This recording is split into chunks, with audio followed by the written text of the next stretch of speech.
Cello, cello, cello, yeah. What's up, Doc?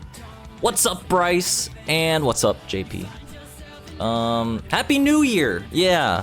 Oh, what better way to kick off 2026 than spend the next, like, 3 to 4 hours, talking about 2025? That makes sense to me. What do you think, Third Strike?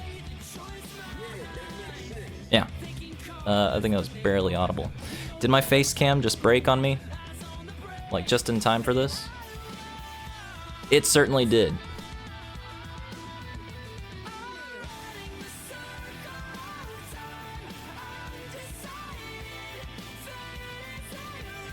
Uh-oh.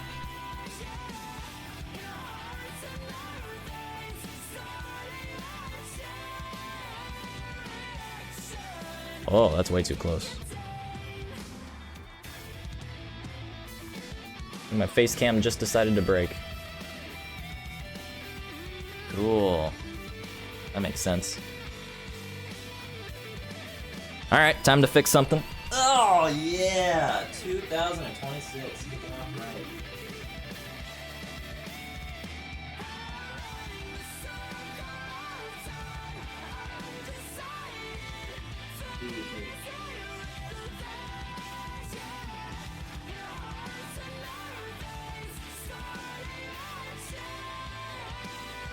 Hold this in.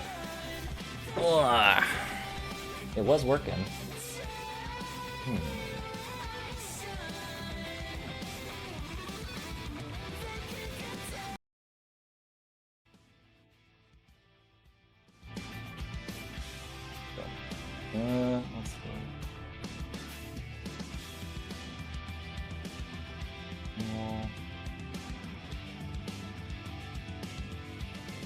What's that gonna do?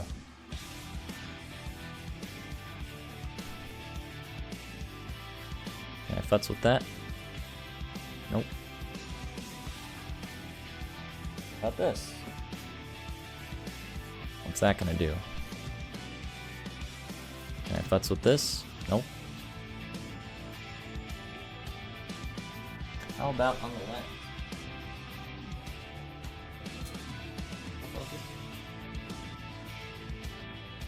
Ah, and it's still weird.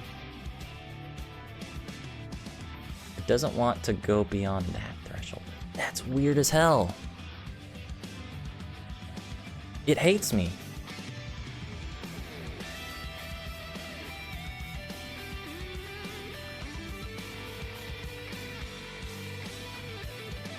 The camera just doesn't like me.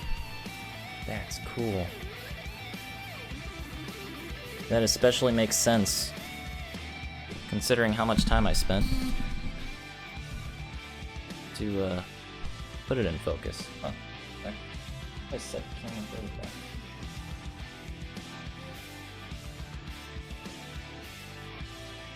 Does not want to go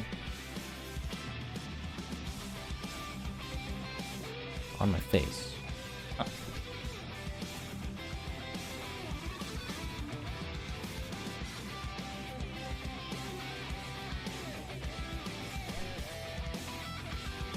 Okay, cool. Very cool.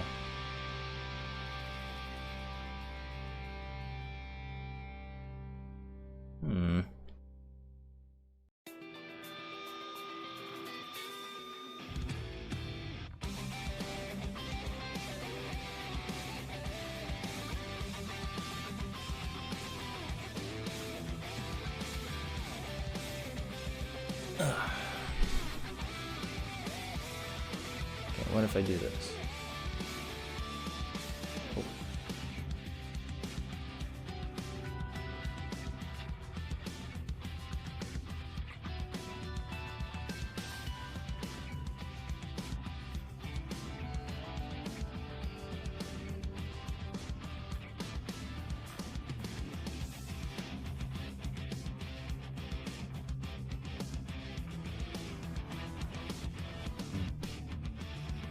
Well, I can't spend too much time on this. I'm on the clock here.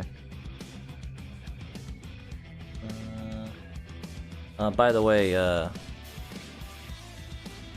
you guys are good to jump in the bar.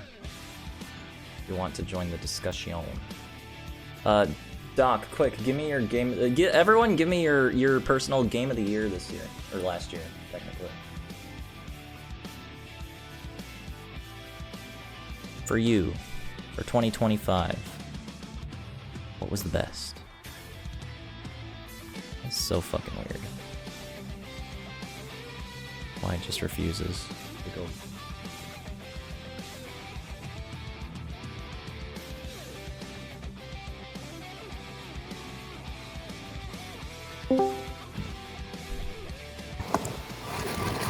Super weird.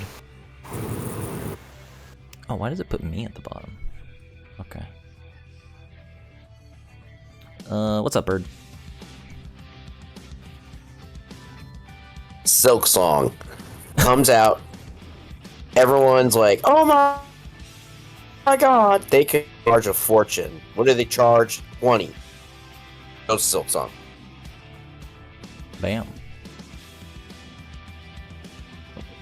Okay, I'm fixing a bunch of shit now. Cool. Cool.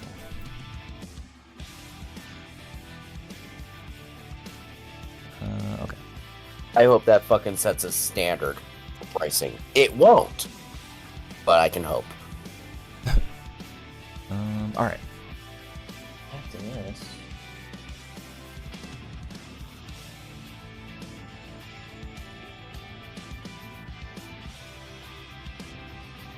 This problem is what turns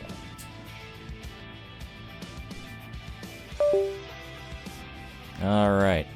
I'm gonna give this another couple minutes and then I gotta fucking start this stupid stream. How's your year going so far? I know it's only been a few days.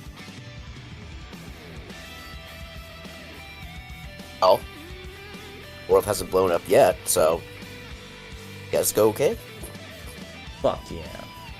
Hey, you gotta take your victories where you can get them. Am I right?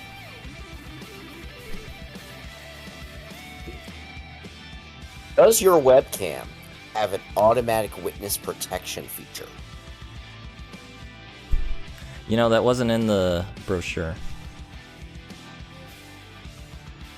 Oh. There it is. Okay. Just had to turn it off and back on again. The classic. Oh. Yep. The classic. If I had a nickel.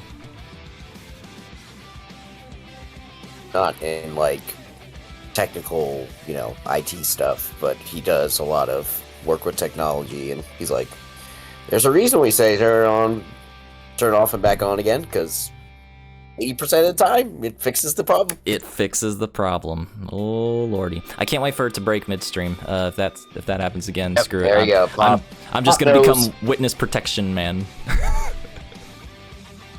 Blueprints. Really, Doc? Okay. Okay. Good to know. I'm familiar with that title. Blueprints is a game, game that happened this year. But, we got too much shit to talk about and to go through. We got awards to give out and things like that. So how about, we just hit the ground running here and get into our first category. What you think about that?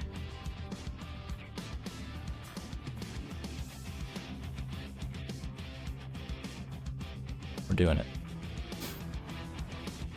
All right. So yeah, welcome, ladies and gentlemen, to the 2025 Doodie Awards. What's up, Bird?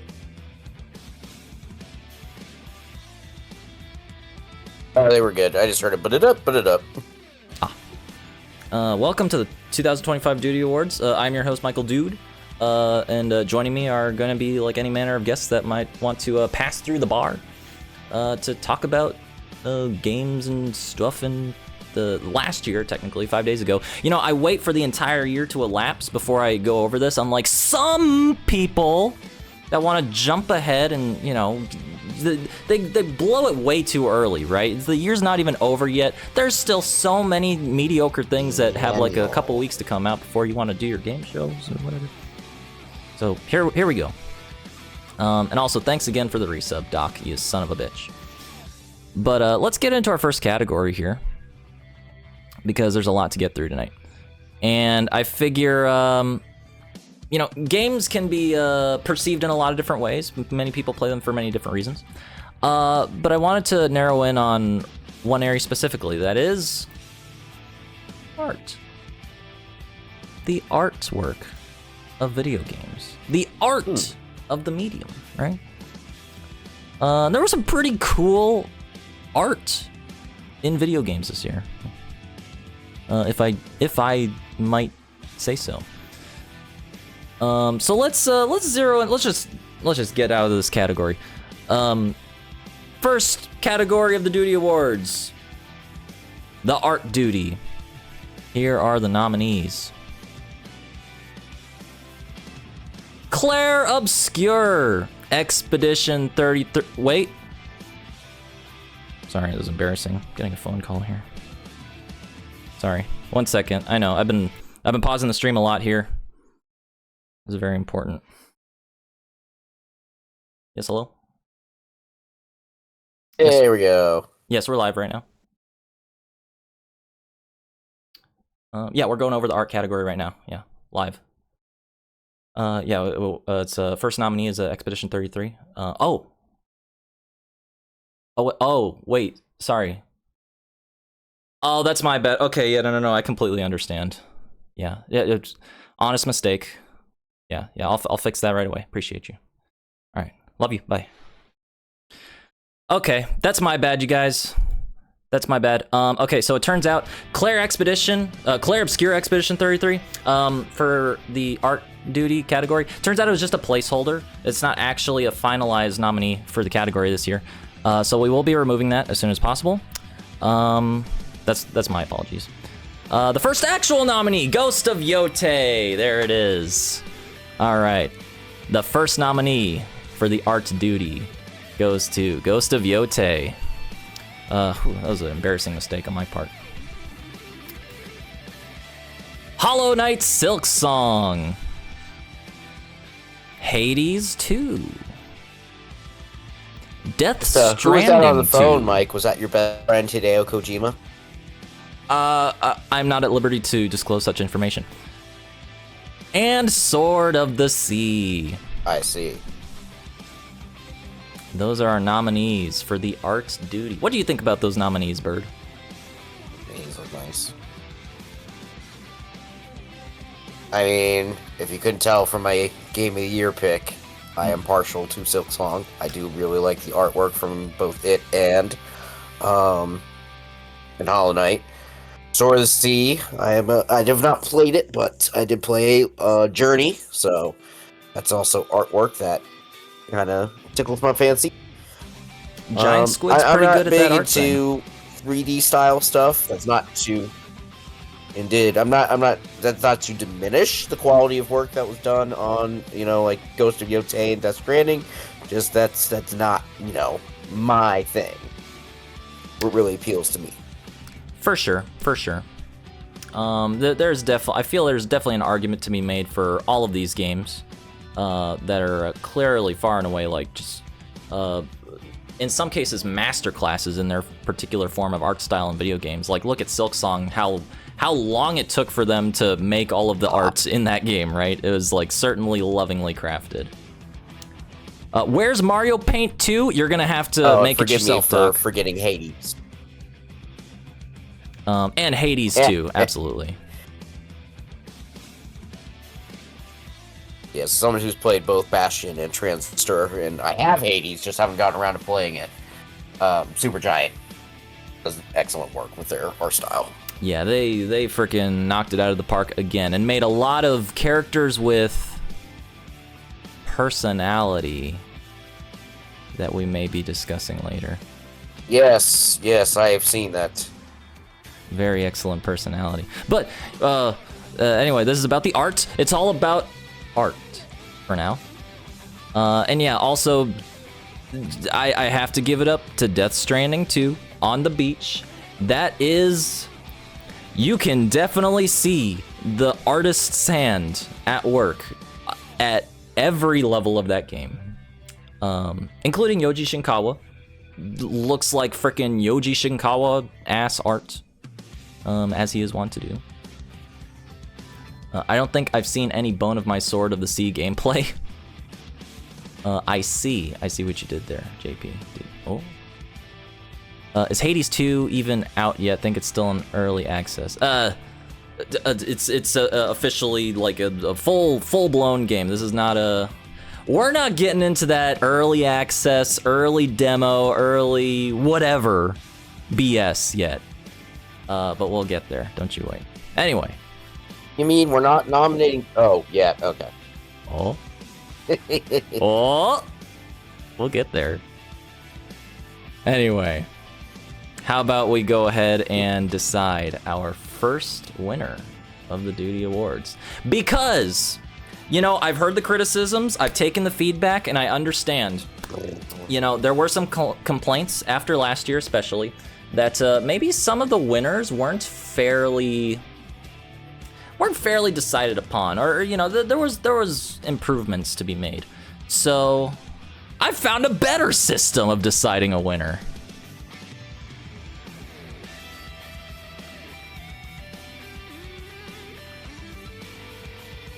It's RNG. Randomness.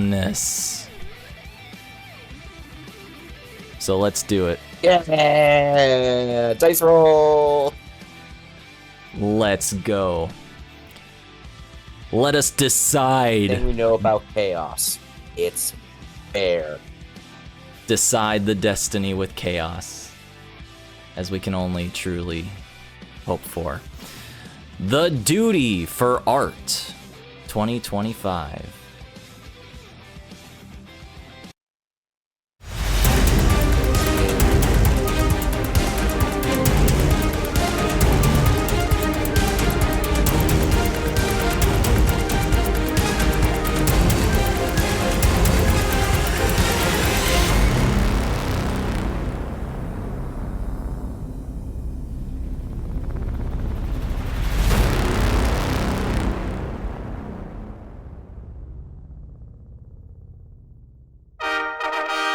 Sword of the Sea! Wow! What a dark horse! Damn. Well, who are we to That's argue? a fair winner, I think. Yeah, who are we to argue fate? Right? Indeed. It Let's was the clear winner. Indubitably. Congratulations, Sword of the Sea, for being our first Doodie winner for art. Honestly deserved. I would agree. I would agree. Assuming I didn't just disconnect. Okay, now I'm back. Huh? You're Allow alive? me to give it a proper celebration that I'm sure Pop will appreciate. I am the bone of my sword, unknown to death, nor known to life. Unlimited blade works. All right. Bird, you know what happens when you make those kind of references on the Doodie Awards 2025 stream? Do you know what happens? Well, I'll see myself out. Sorry, guys. You're Employee of the Month. Congratulations. That's basically like the okay. ultimate duty. Also, Doc cringes. But Doc apparently did not like it, so you gotta take the award. You gotta take it back. Damn. Oh, okay. Oh, no. That's what you said. Listen, they're non-refundable. Yeah, no, Employee of the Month. It's not a duty. Listen, hey, did you not see the Doodie Award on the screen? It is very different. Clearly. We put a lot of work into designing this trophy. I already typed it in, though. Anyway, you can't just win a duty for nothing. You gotta work at it. It takes a lot of hard effort and money and time and manpower, and in some cases, like hundreds, if not like, you know, multiple hundreds of people hard at work, devoting their life to creating a game. So, with that being said, let's move on to the next category.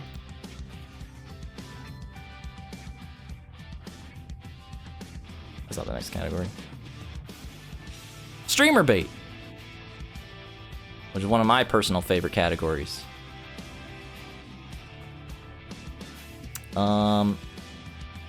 Dedicated to games that just take, they are like the pinnacle of what you can do when you devote yourself to enough time, enough money, enough people, enough energy to make the absolute, like, primo best game you can possibly make. So with that being said, our first nominee is Mimesis, followed by Peak, Baby Steps, Cursed Companions, and RV There Yet. All of these games, in my opinion, are just the absolute, just the pinnacle of this industry, the peak even, one might say. What are your thoughts on these streamer bait nominees, Bird? I don't know. I think you just hinted as to a preferred winner. I definitely had my hardest laughs of the year watching people play Peak. So they are all very good in their own way. I've seen Are We There Yet? I've seen Baby Steps. You know, again, all certainly full of good times, but Peak definitely created the best laughs. 3 people typing prompts into Grok. Listen, I will say, I think probably Peak is the game, the streamer bait, quote unquote. Some people would like to term it friend slop. But I feel like I wanted to design this category more focused on, like, not. There's a lot of friend slop games, obviously, but like, there's also like just games that are explicitly like, this was just made for like to be front page of Twitch for a month. And it's not necessarily like a co-op game. So that, you know, I think Baby Steps really fit that this year.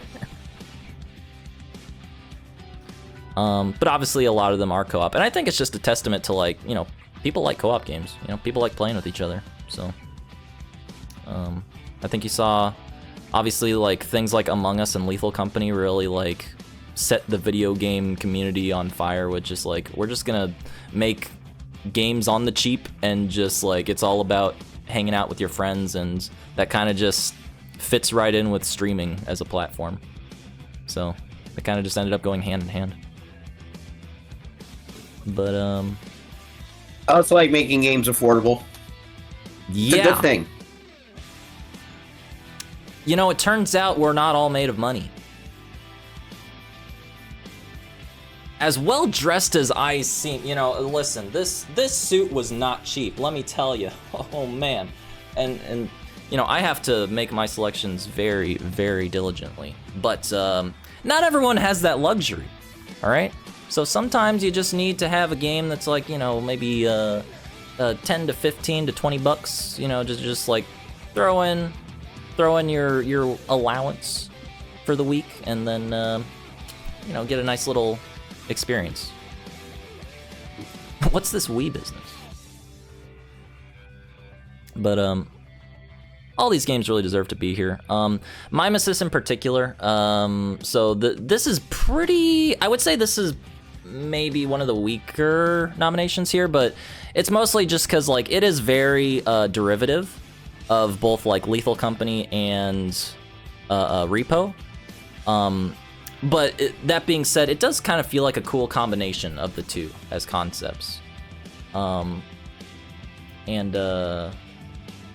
it's definitely interesting. Peak obviously is like the clear standout. That just set the world on fire, basically.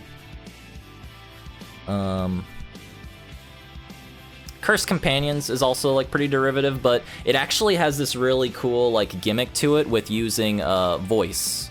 Like audio gameplay stuff, where basically like along with proximity chat stuff, but it actually like goes pretty far with that, like of just using voice commands and like registering the words you speak to actually do gameplay. It was pretty interesting. And then obviously RV there yet. Guys, sounds like I'm Russian, but it might take place in Russia. I don't know. But really, really like smart idea of just like taking this co-op madness and just like making it like you're on a camping trip with some friends, and not you gotta figure out how to camp with friends. Sometimes that takes some work, let me tell you. I think the only maybe criticism I would have for this game is that like I wish it had maybe like went a little bit longer or further with the concept, but overall really fun, I would say. But alas, let's go ahead and select a winner here. What was that? Oh my goodness, Doc, you madman. Man's made money.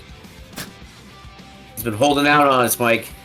At least he gave me some. I don't believe this. You could have spent that money to buy one of these nominations. How dare you, Doc? Disgusting, frankly. Yeah, man, sway the vote. There will be no swaying of the Only vote one, here. Sony. Only one. There will be no swaying of the vote here because it is in fate's hands. What's up, Thorny? How many have I missed? You only missed the winner of the Art Duty, which was, let me see if I can pull it back up here. Sword of the Sea won the Art Duty. That's the only thing you missed. But we are now on the Streamer Bait category. Spin to win! Let's spin to win!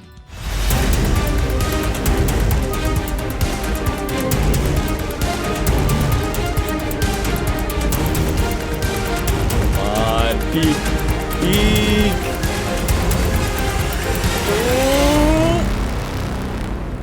Oh! Hey. I have a feeling this spin is being manipulated a little bit there. I didn't touch anything, y'all. RV there. No, yet. certainly not. Congratulations to RV there yet. RV there yet. Wow. Certainly not a bad option.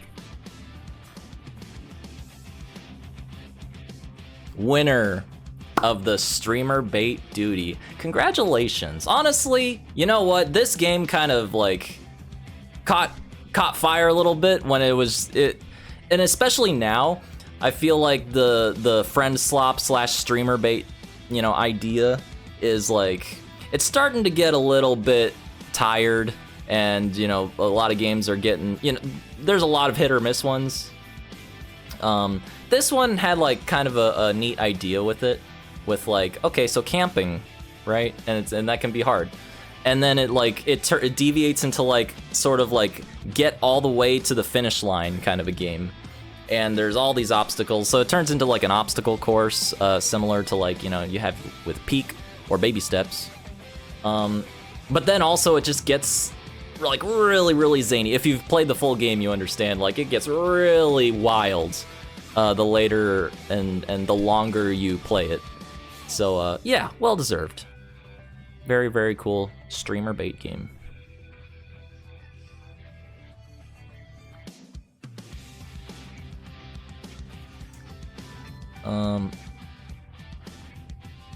Implying I'm not already on the cutting edge of baiting. Ooh.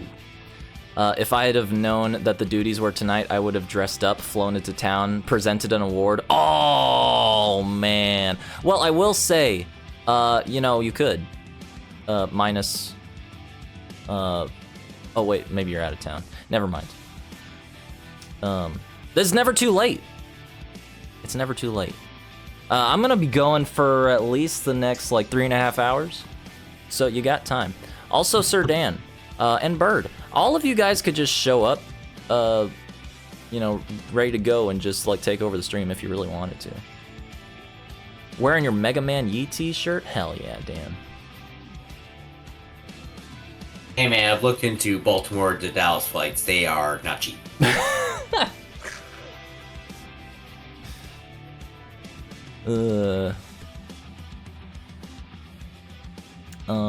We are hanging out in the bar chat on Discord, by the way. If you would like to join in on the conversation, you are more than welcome.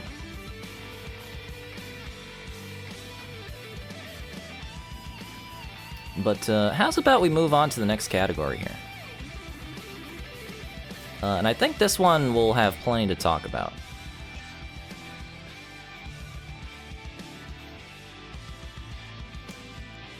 The Rage category. Oh, you are in town, Thorny? That's fine. I'll DM you. Let's go. This category is especially made for the games of 2025 that I feel were just exemplary with their ability to make you absolutely enraged and want to throw your controller out the window like a salty Melee player. But alas, these are the nominees. Hollow Knight Silk Song. Ninja Gaiden 4. The First Berserker, Kazan. Elden Ring Night Rain. And Monster Hunter Wilds. Truly a stacked category this year. What are your thoughts on these nominees for the Rage Duty Bird? I know one in particular. Well, I mean, yeah, of course, I played Silksong, but how about the Rage category here? I expected all these games to be hard. Why would I get mad about it? You know, you have a mental cheat code with that perspective, I would say. Yeah. It's like I can't get angry at this. It was clearly designed to be this way. In the end, it had to be this way. Right. I will say though, for Silksong, definitely like a rude awakening if you are going into the game titled Hollow Knight Silksong to be in any way, shape, or form similar in difficulty to the previous game with Hollow Knight in it. Because as far as I can understand, this game pretty much just assumes you played all of Hollow Knight and probably went through the DLC maybe twice. And it starts you there. It's like, hey, you beat the Pantheon of Hollowness, right? Cool. Here you go. Which, you know, from one perspective is like, that's pretty bullshit, come on. And from the other perspective, I could respect that. No, man, the game was $20. Who cares? True that. And in that same vein, if you were going into Ninja Gaiden 4 expecting it not to be hard as fucking nail your nuts to a wall hard like usual Ninja Gaiden games are, I have some bad news for you. Because this game's pretty fucking hard. I saw Max raging at this enough to be like, yep, this looks like a Ninja Gaiden game. I got a rage there, Pop. Just get good. Oh yeah, no, that was my mistake. Expedition 33 was nominated for the Art Duty, but it turns out it was an honest mistake. It was actually a placeholder nominee, so I actually fixed that as soon as I could. So you know, no harm, no foul. But yeah, Ninja Gaiden 4 seems like honestly, just as far as just a Ninja Gaiden game goes, looks really cool. I think probably it does suffer, from what I've seen and what I understand, a little bit of Devil May Cry 4 syndrome, where you kind of end up going through the campaign a certain way, and then you kind of end up going through the campaign a certain different way. But it's the same campaign, and it starts to maybe kind of drag a little bit depending on your point of view. Like if you prefer going through DMC4, you know, as Nero versus as Dante, or then even as Virgil later in the special edition. And the level design is like, is pretty standard fare stuff. Nothing crazy going on. But really, really cool fights. For sure. And speaking of cool fights, yeah, Kazan, I think Max in particular has like said it multiple times. Like he feels this game should have been like straight up nominated for Action Game of the Year at the Keighley show, and it wasn't. But it seems like it's a frickin' badass game. It seems like it's very similar to something like Neo, but it kind of streamlines a lot of the issues, especially the issues that I had with the Neo games. Seems like it streamlines a lot of that, and kind of just focuses on the action and like the nuance of the action. You have like your posture of the enemy that you need to break, like Sekiro style, with parries and stuff.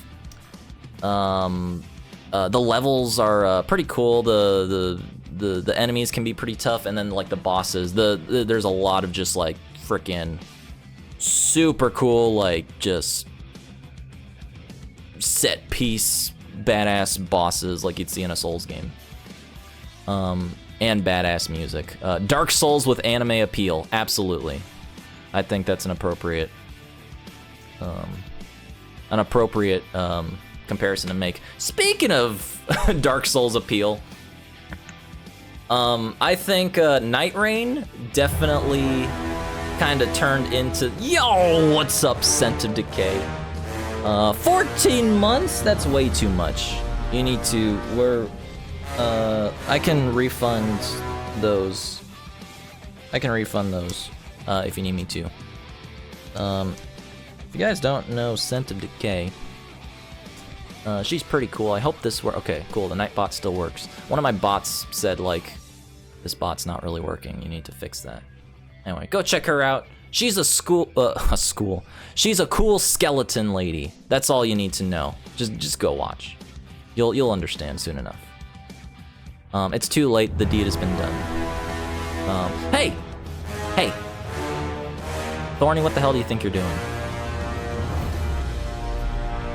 Listen, Thorny, if you want to be on stream, just come over. You know, I think you know where I live. Let me DM you where I live, real quick. Let me know if I need to refund that too. But I appreciate that. 5 months. That is 5 months too many. Some might say 6 months too many. You should just not talk to me anymore.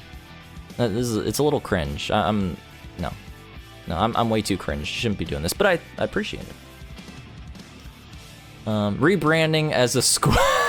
You're rebranding as an entire school?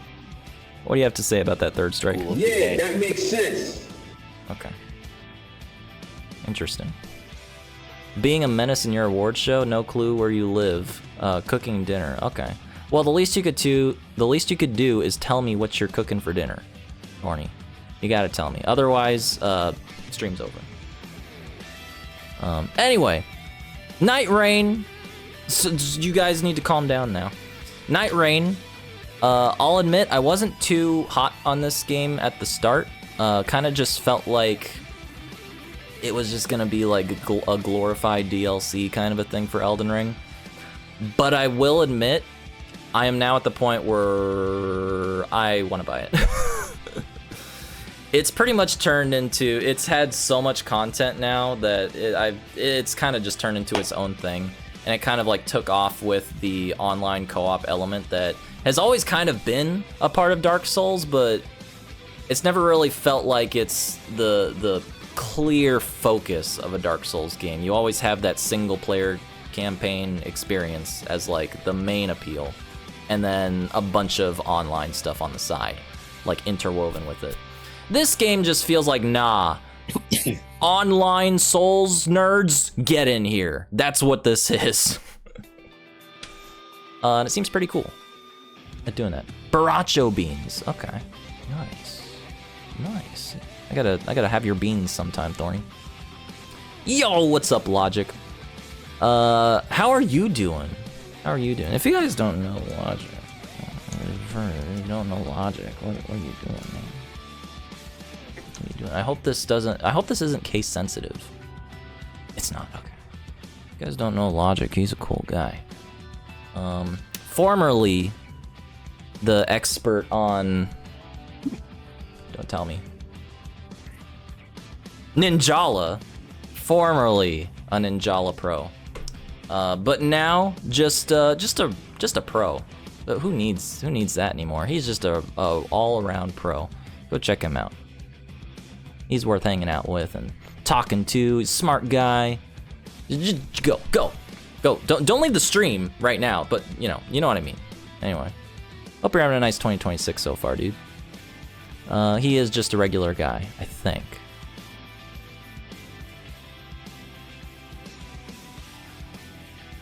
Unless he's secretly like a Justin Wong fighting game alien. Sometimes I think that's what you are, Bird. Deep down. We'll get to that category later, though.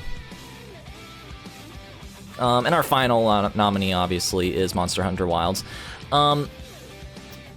There's definitely... I wouldn't say it has as many, like, difficult, like, rage-inducing fights, but there's definitely more than a few that, like, even with a full team, especially, like, some of the additional ones that they added in, like, extra content later, like some of the Final Fantasy themed stuff, it is like you gotta lock the hell in.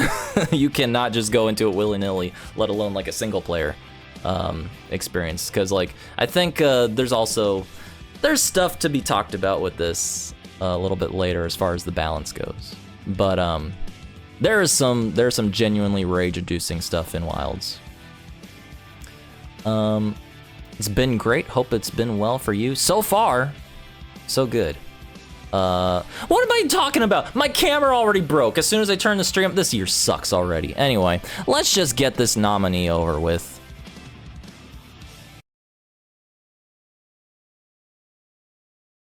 The winner of the Rage Duty goes to...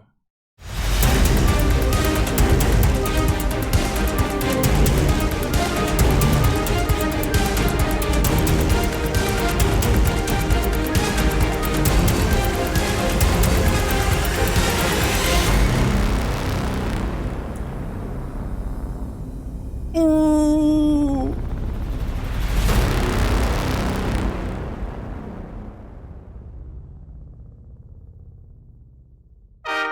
Wow! What a surprising victor! Narrowly beating out Silk Song. That is truly shocking. But alas, who am I to argue with fate? The Rage Duty goes to Monster Hunter Wilds. Congratulations. Congratulations. You know what? Monster Hunter Wilds needs a dub this year. Am I right? Am I right? Come on. And yeah, it is definitely making a comeback. I would agree with that. Flashbacks to Extremith World. The party menuing is certainly right. I gotta admit, for various reasons that may or may not have been designed that way, there's a lot of rage-inducing stuff in Monster Hunter Wilds. You know what? When you really think about it, this was probably the most enraging game of the year. When you really think about it. But yeah, I think it is definitely making a big comeback. They're addressing a lot of the issues, mostly like on the technical side. I think the PC version of this game in particular was like suffered a lot from just like non-optimized bullshit. It also just launched with like kind of messed up partying up features, and it didn't have like a I think the term is like the general hub for like just grouping up with people online. Since then, like all of that stuff has been added, but or at least addressed. But yeah. Definitely well, as you can see, definitely deserving of the Rage Duty. Yo, what's up, Knight? Did that play the sound redeem? I'm not sure if it did. Yeah, that makes sense. Indeed. How's your 2026 going there, Knight? I hope it's been well for you. Let's go ahead and move on to our next categorization. What do we have here? Speaking of things that were especially enraging this year, how about we move on to our next category? Adaptation. Oh no. Oh man, I can't wait to see the category, the nominees for this. Here we go. The nominees for Adaptation Doodie. Devil May Cry. Oh shit. The Last of Us Season 2. A Minecraft movie. Until Dawn. Movie? Until Dawn had a movie? Huh. And Guilty Gear Strive Dual Rulers. What a stacked category this year. Wow. Surprised me for sure. I will admit, I forgot there was an Until Dawn movie this year until I saw it nominated at the Game Awards. But there was plenty to talk about with like video game adaptation stuff this year. What you think about that, Bird? Any in particular? The only one that I've actually seen is Devil May Cry. And all I have to do to sum that one up is that the best episode, by far, is titled something like The First Circle. No one says a goddamn word until the last 2 or 3 minutes of the episode, and that last 2 or 3 minutes of the episode is the worst part of the episode. What happens So, in that last 2 or 3 minutes of the episode? Wait. Spoilers. What happens, Bert? oh no, did I cut out or something? No, you're good. I'm putting a spoilers tag on the screen, just in case anyone wants to remain in the dark about this very special spoiler. What happens at the end of that episode, Bert? Oh no, they talk. Literally, they say words, and the dialogue of that show is shit. So, yeah.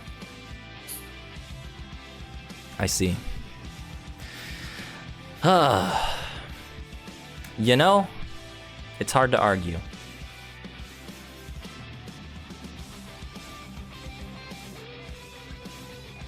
So I won't. I think probably the one that I have the most to talk about is probably Dual Rulers. I take it you didn't get a chance to check this out, Bird? I'm not sure if I have a way to like watch it without, dinging my wallet.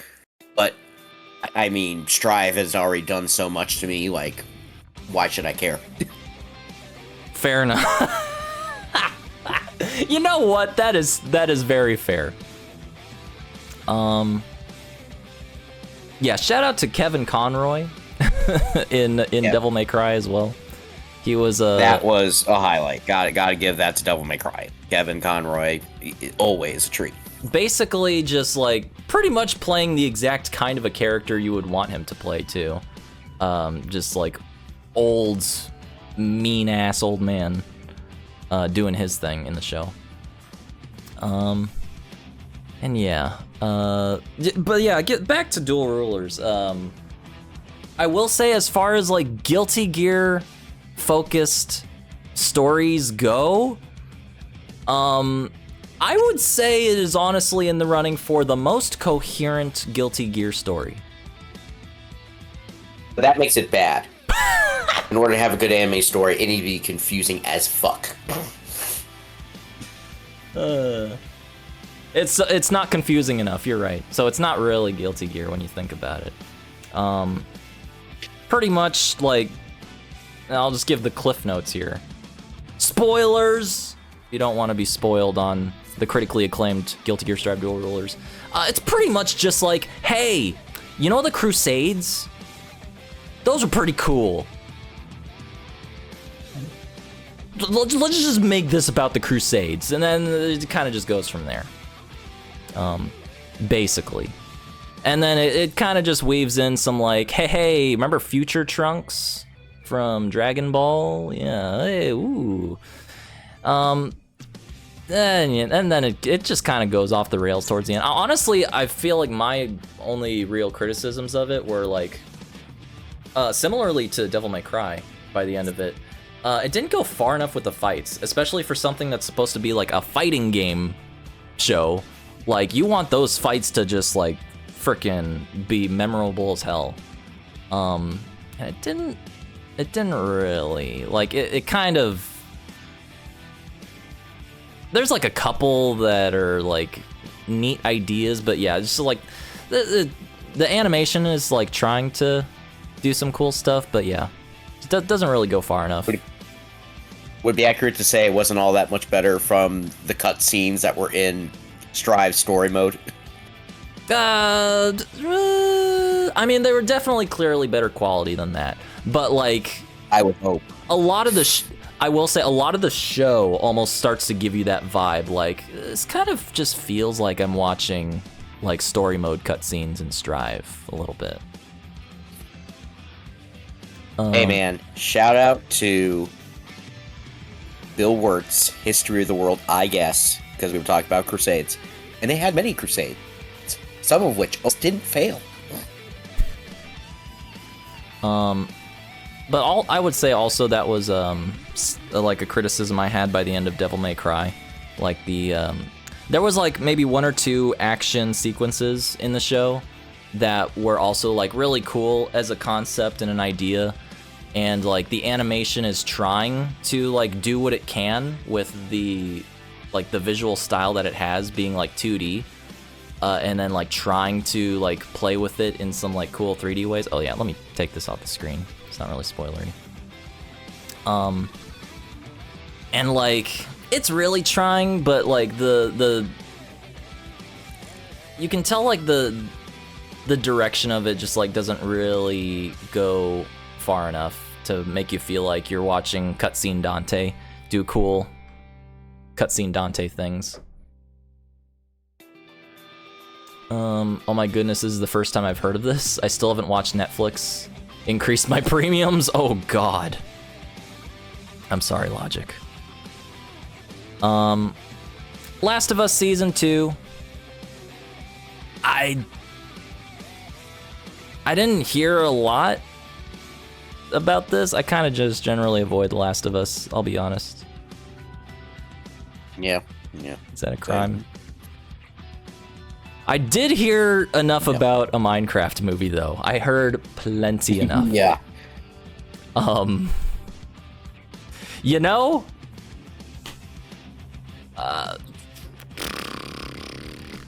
Minecraft movie is fun. Okay, Logic, you are legitimately the first person I have heard like a positive impact on their life from that movie. Your girlfriend hates it. Okay. Chicken jockey. Oh man. You know what? It's not my place. It's not my place to be criticizing and showing my explicit bias with all these nominees, because we leave it in fate's hands. Indeed. Dang, that's a vote of approval there, Logic. The adaptation duty goes to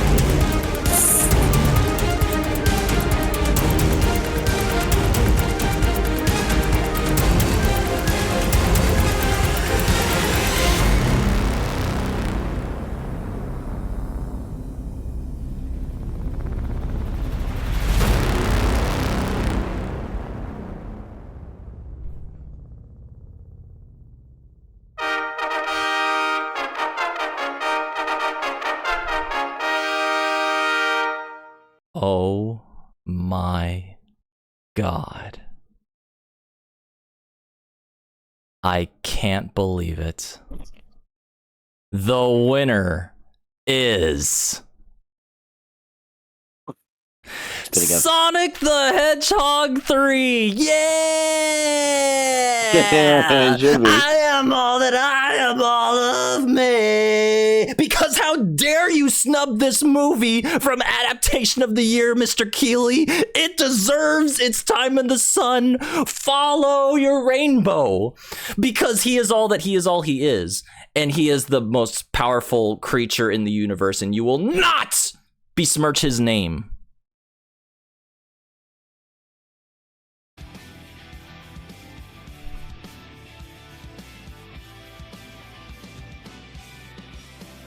What do you have to say about that, Bird? Was Sonic a 2024 film? Technically, yes. Okay.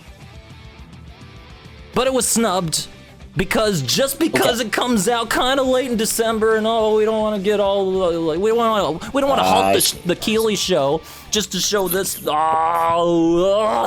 Getting me worked up. This movie's a banger. And if you haven't seen it, what the hell are you doing watching this stream? Turn it off right now. Go watch it. I demand it. And that's all I have to say about that. I've only seen the first one. It was good. Okay. I said my piece. Shadow the Hedgehog canonically loves Latinas. What else do you need to know? Go watch it.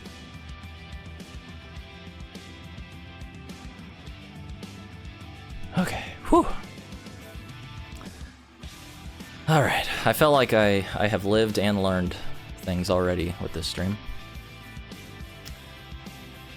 Ooh, man, where do we even go from here?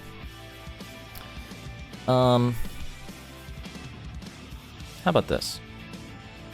How about we go from a category all about adapting things into new things, and let's go to a category that's all about preserving the old so that we can celebrate it for years to come.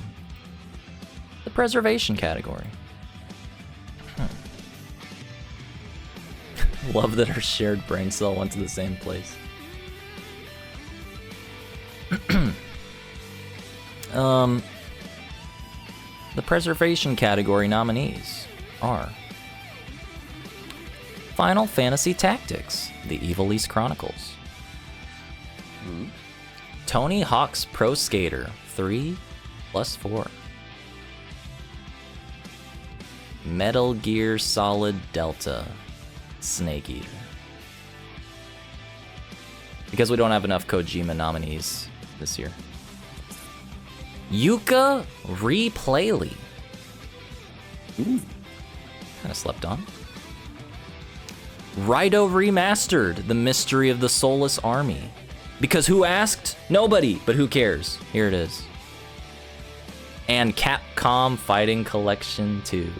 New Age of remasters.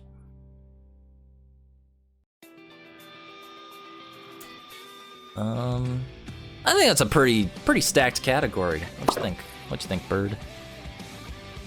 Well, considering I own 2 of the games, and only one of which I've actually played, I would give my bias to that one. You'll never guess which game it was. Frickin', you never shut the hell up about Shin Megami Tensei, so, I mean, obviously. Damn. How did you catch me? Oh, just huge SMT nerd over here, you guys. Totally. I gotta say, like, I remember the exact moment that Fighting Collection 2 was announced and just, like, bursting at the seams, seeing, like, everything that was included. And I definitely had a lot of fun this year, playing it and messing around with, like, some of these games that I've literally never touched in my life, like Rival Schools, or sorry, I always forget, was it Project Justice or Rival Schools? as the first one. I think it was Project Justice, right?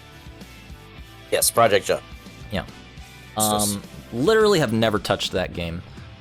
And just like learning it and stuff with I was on Sir Dan's stream. We had some like really fun online games like playing Power Stone and messing around with like Plasma Sword. What the hell? I didn't realize that game was actually not a complete flaming piece of feces. It's actually got some stuff. Let me tell you. You can tell, like, man, if this was like a Star Wars game, whoo boy. But, you know, we know how that went. Hey, man, don't tell me Hayato isn't a Jedi.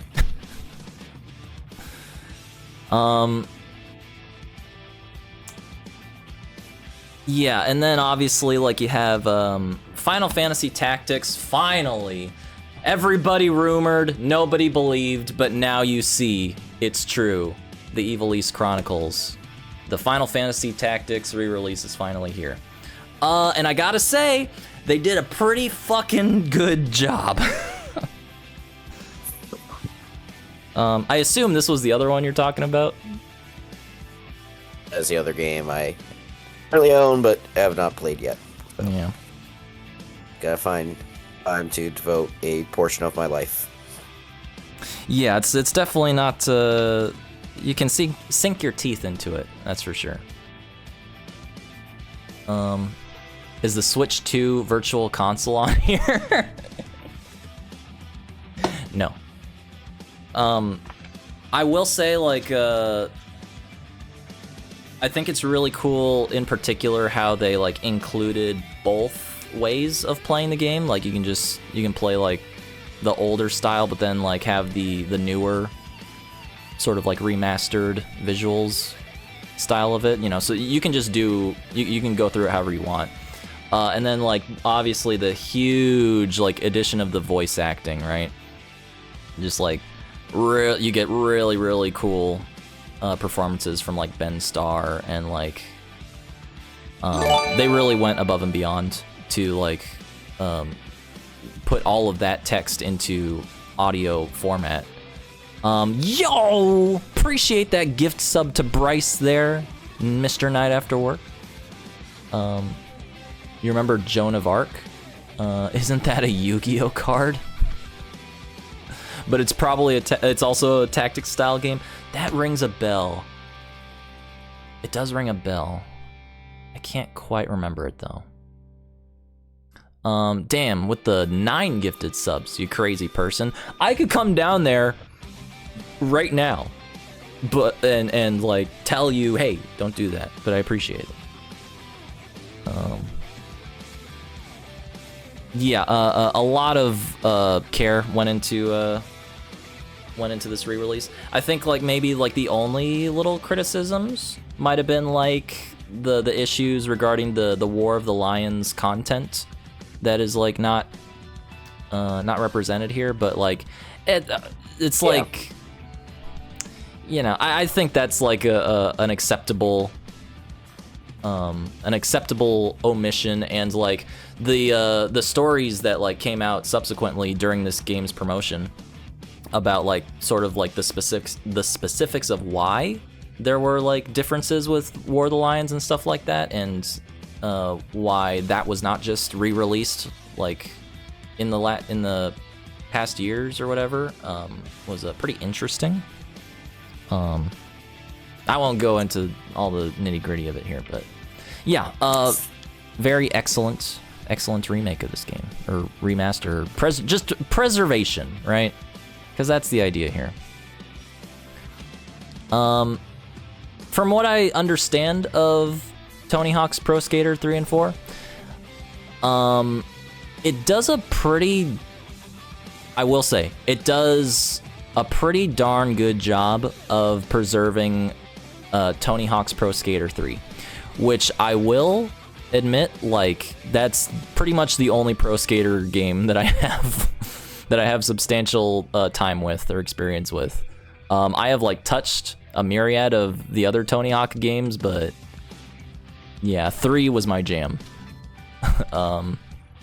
From what I understand, like 4 kind of it misses the point on preserving Tony Hawk's Pro Skater 4. And but like it has this weird issue where like it incorporates some mechanics from 4 and like applies them to 3, so you can sort of play Pro Skater 3 in like a new way that's like feels better than it used to. But then and like it's also preserving a lot of 3's like content in general with the maps and stuff. But then it's also like kind of, it feels like 4 had a lot like cut away from it. So it feels like it does a better job of preserving 3 than 4 in a weird way. Also, from what I understand, holy God, they really missed the mark with the music. I know that's like the other huge issue. And with something like Tony Hawk's Pro Skater, if you're fucking up the music, yikes. Which sucks, because I think it was Iron Galaxy that did this. And it's like, damn. You think they would do a better job on that front? I don't know. Thug and Thug 2 are supreme. Yeah, those have to be next on the list, right? Gritty Fortnite reference? Don't you? We'll get there, Doc. Oh, we'll get there. Michael, there was no Django Fett. I was so sad. Damn. Okay. Damn. Okay, so clearly some omissions. But from what I can tell, not really many omissions from Delta. It's to the point now where, yeah, I'm buying this game and I'm pretty much gonna restart my Snake Eater playthrough on Delta. That is the plan coming up for the stream in the next couple weeks. Because it seems like it is a pretty damn good recreation of everything from the original Snake Eater. As well as adding in like a new camera angle that's like a complement to subsequent Metal Gear Solid games that came out after. And it seems like for the most part it works like pretty flawlessly. There's like a couple of weird things here and there. But yeah, I think this was just a really, really excellent preservation of Snake Eater. Bringing in the old voice acting, but like tweaking it a little bit to make it sound a bit better. Preserving a lot of like the old cutscene stuff. Just very, very excellent. And Yooka-Laylee, from everything that I understand, given how a lot of Yooka-Laylee's initial reception was pretty mixed, albeit it, you know, with its like Kickstarter background and stuff, a lot of people ended up kind of like on the fence with this game. Either they were like yeah, no, it's pretty good, I like it, or like I wish it was a little bit better designed in some ways. But from everything that I can tell, Yooka-Laylee is just like, hey, this is the game that you wished Yooka-Laylee always was, and it's just, it feels amazing, and it looks amazing, and it sounds amazing, and everything is fun. There's like no downsides about it. It feels like just a genuine, like, classic 3D platformer, like you're playing a Banjo-Kazooie game all over again. Assuming you love Banjo-Kazooie, which if you don't, I can't help you. But this is like one of the games that I'm also, like, this was one of the games where getting ready for this stream, I was like not on my radar at all. Like this completely missed me for some reason, but yeah, this is like top 5 games I'm wanting to get now, just like right now.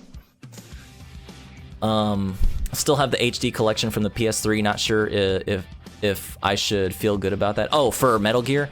Yeah, I've been playing Snake Eater on my HD collection for 360. Right? Or did I rebuy it? No. I rebought it on PS4. That's right. I have the 360 version. But I think for now, like, that's still valuable to have with the content it still has on there. I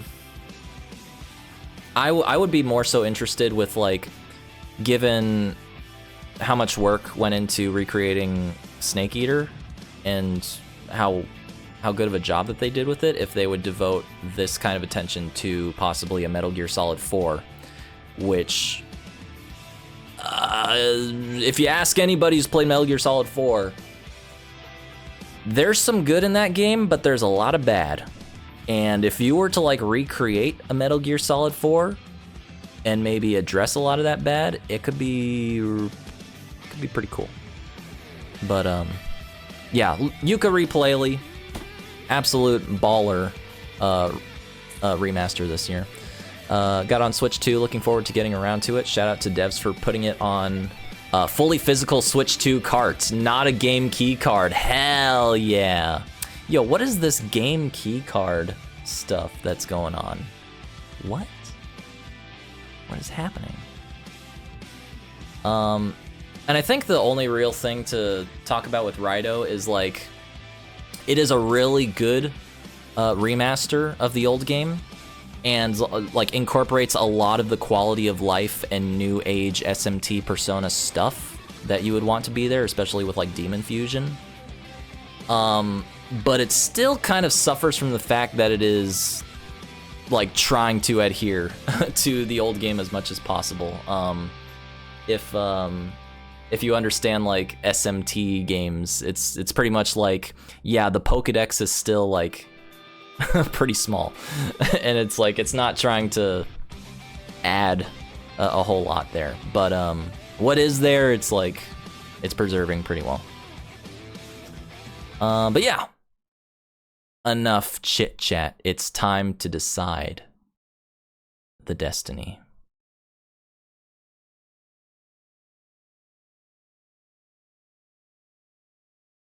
Let us decide who is the preservation duty of 2025.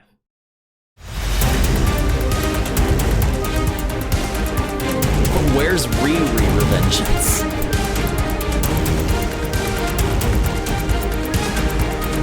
The end of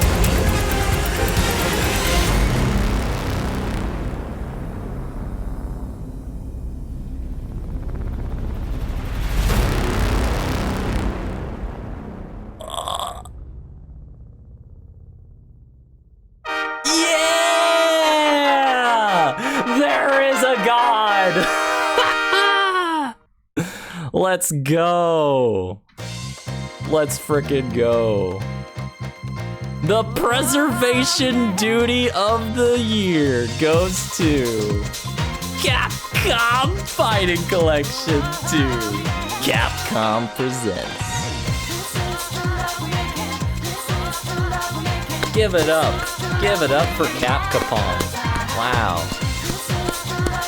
You know, I'm glad whatever luster they may have lost with the Wilds debacle this year, they made up for tenfold with this collection.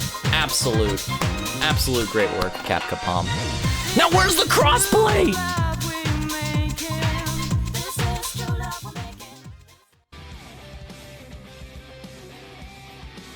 Where's the crossplay bird?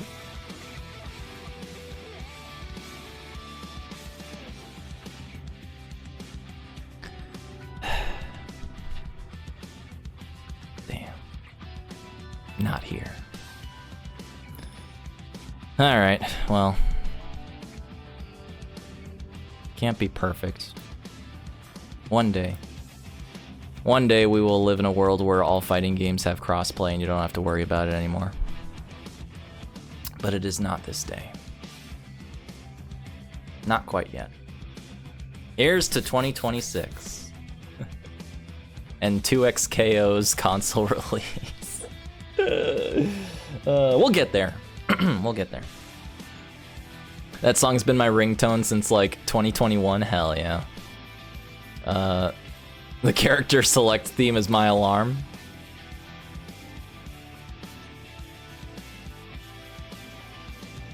We'll get to character select themes, don't you worry. But alas, the time has come for our next category. I don't have any lead into this. This one is just dedicated to the goodest boys and goodest girls of the year, which I have lovingly deemed the Luna Award. And this is dedicated to all the good boys and good girls in gaming this year. Just absolute 10 out of 10.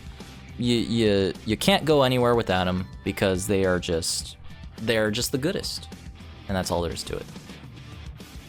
So let's see the nominees for the Luna Doodie.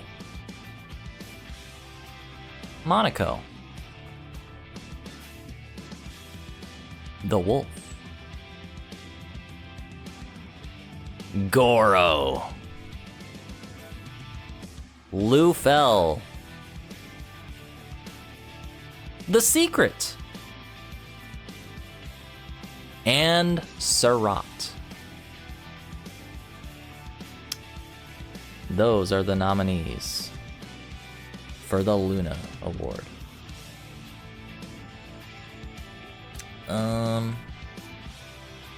I think this is a pretty stacked category this year. It was hard to decide on some of these. I will say probably if I had to say there was like one that is like in the back of the pack, it's probably going to this guy, only because like he's a pretty cute little guy, and he like turns into a fun little owl. And he doesn't constantly berate you about going to sleep when you don't want to go to sleep. So automatically better than Mona. I vote for the Ghost of Yote Wolf. Hell yeah! If only voting was still being cast. Alas, the selections are locked in. There's nothing I can do about it. Fate has spoken. Is that from the Chinese P5 spinoff? Is it Chinese? I know. So yeah, it's from Persona 5 X. The Phantomers. The more Persona-ers. The Phantomer Thievers. Whatever it is. It's the one with the X in the name. Yeah, and he turns into like a cute little owl. I didn't find an owl image, but yeah, he's cool. One might even say he's looking cool, but we don't talk about that anymore. And Surratt, obviously, you know, a lot of these are like pretty emblematic of like, yeah, you have your cute little birdie, some cuter than others, or your cute doggy or cute kitty. But sometimes you just want a frickin' cyber dragon. What's wrong with that? People have so many different kinds of pets, and they're all good boys and girls. What's wrong with having a hell beast with like cybernetic wings, you know, and you can fly around on or shoot things with? Hey, Surratt, go play fetch. Good boy. Hey, Surratt, play dead. Good boy. Hey, Surratt, kill Satan. Who's a good boy? You know, sometimes you just need a little bit of that in your life.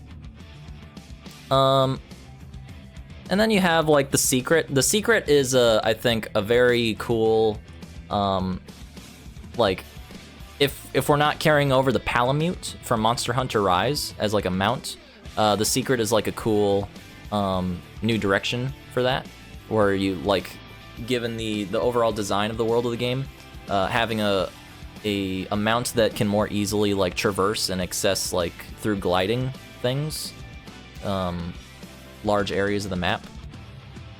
It's pretty cool. Also, it just looks baller, and you can like customize your Secret in a lot of different ways and make it look even cooler. You know, all the armor, hunter, and like palico crafting systems, pretty sure, carry over to The Secret. So like you can have your unique armor sets for your hunter, your palico, and your Secret, right? And you're all like, you know, looking fly.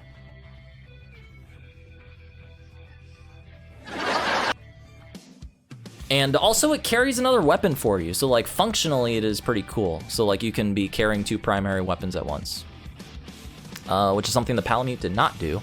So yeah, it's just overall a really, really cool concept. And a good boy, or good girl. I actually don't know if they have genders. Anyway, Goro is like the cutest little tiger cub you could ever ask for in a Yakuza game. Who was asking for it? I don't really know. But Majima clearly was satisfied with it. And just look at him. Look at him. How can you deny that Goro is a good boy. You can't. It's impossible. He deserves not only a cat tree, he deserves a cat forest. An entire forest for Goro to perch on and have cat naps to his heart's content. Anything short of that would be a disgrace to the Yakuza franchise. Nagoshi's gonna leave the company again. And then you have the wolf from Ghost of Yotei. I have no notes. Absolutely no notes. One of the goodest girls in all of video games. Michael approved. And then you have Monaco.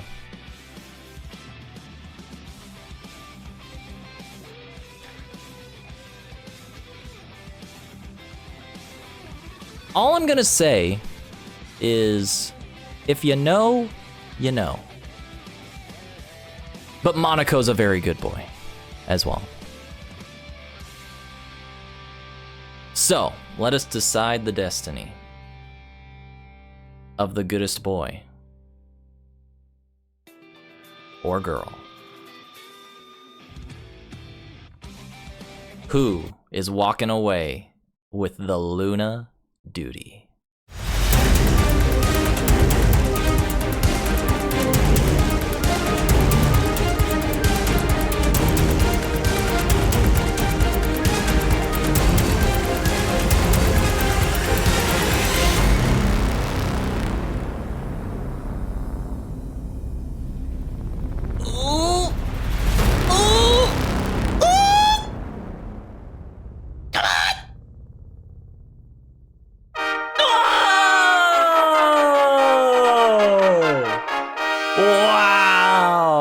That might be the closest decision of the night, bar none.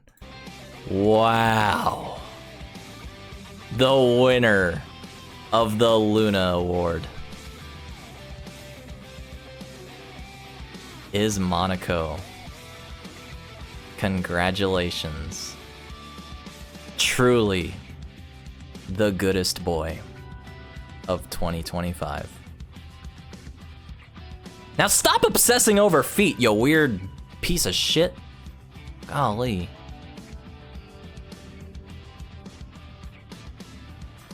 Freaks me out. Damn. I was really pulling for the wolf there. Oh, so close. So close. Wow. But Monaco's a pretty good boy too, I must say. Now we're on, I will say. Speaking, you know what? It feels like kind of a bummer that Yotei missed out on that selection there. It was truly rigged by fate.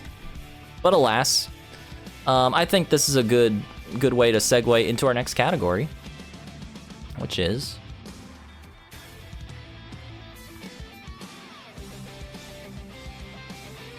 the Samurai Champloo Award. What can be said about the Samurai Champloo Award? Well, you know, there's a lot of criteria to meet for this category, and I can honestly say not a lot of games got nominated. It was a very, very strict criteria. But the games that did get nominated, I think, excelled at the Samurai Champloo experience. So how about we go over those nominees? Our first nominee, Ghost of Yotei. And those are our nominees for the Samurai Champloo Award. It was a really, really, really strict category this year. But huge kudos to all the games that managed to get selected. It's a very prestigious award. To anyone that didn't get nominated, many apologies. You just weren't quite Samurai Champloo enough. But you know what? I think we've discussed it enough. Let's go ahead and make our selection process finalized for this category. Who is going to walk away with the Samurai Champloo Doodie? Let's find out.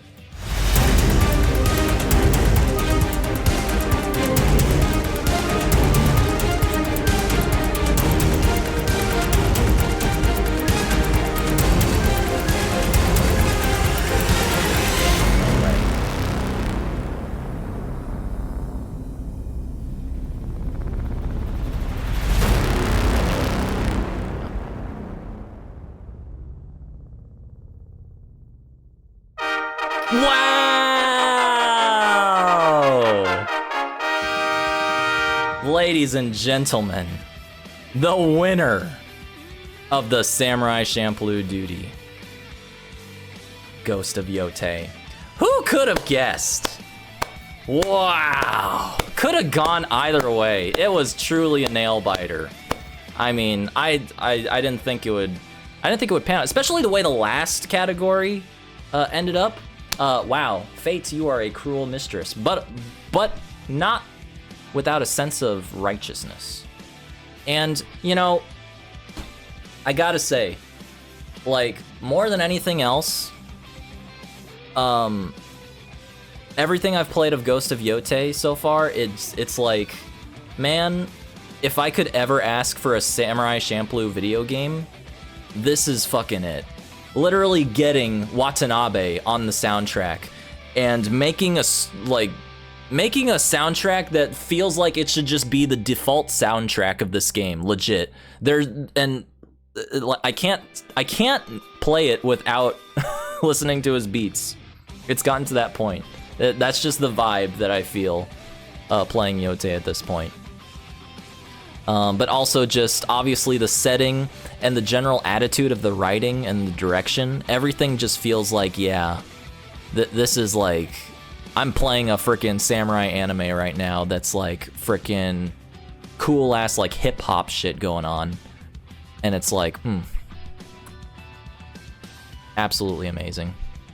Lo-fi beats to avenge your family to. Indeed. Indeed. Congratulations. Congratulations, Ghost of Yotei. You deserve it. Man.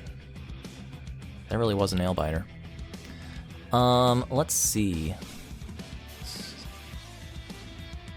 Okay, I think we're going at a nice little clip here.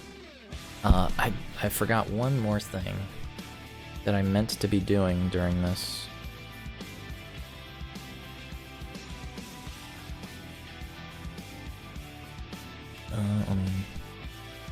Let me get something working here. Okay. All right. I think we're going at a really nice pace here.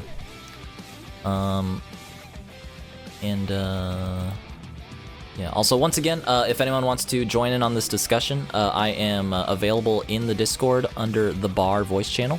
If you wanted to join in on the chat and talk about stuff, get on in here, because this is the end of the discussion of the 2025 awards. So like this is your time to get in your last 2 cents if you really want to get it in. But after this point, it's all downhill. 2026 is all we're gonna be caring about, because we've got a lot of games on the horizon for this year already, and they're gonna start coming out fast and loose. Some faster and looser than others. But this is good. This is it. After tonight, 2025 is dead. Speaking of things that are dead, next category is Spritework. So, this is a category specifically oriented towards, I mean, it's pretty self-explanatory. But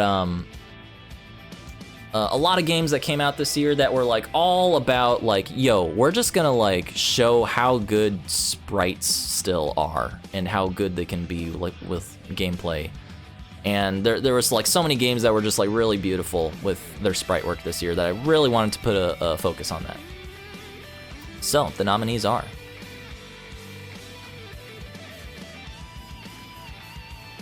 what the hell? Okay. Terminator 2D. No Fate.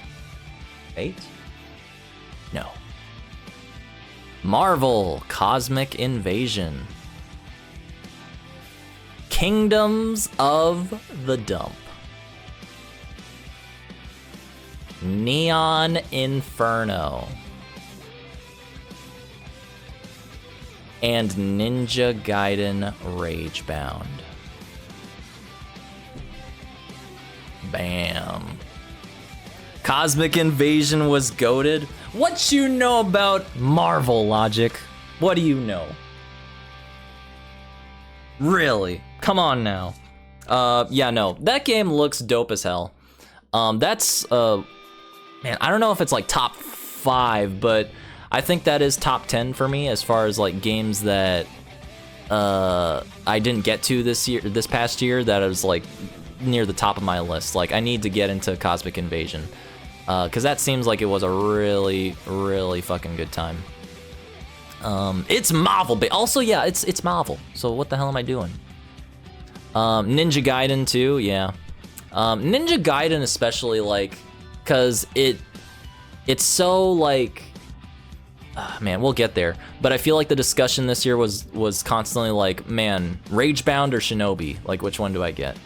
And I think, honestly, part of that did kind of end up coming down to like, did you want the Shinobi style, which is way more of the I'm blanking on who made it, crap, but it has that Streets of Rage 4 visual style with Shinobi that's like more smooth, like cell is not the right word, I don't think, but like the smooth looking style, and then Ragebound is like the Spritework style. And like that might kind of just factor into your preference. You'll love it, it's crossplay. Oh, nice. Oh, Cosmic Invasion. It was enjoyable, still need to play through Shinobi. Oh.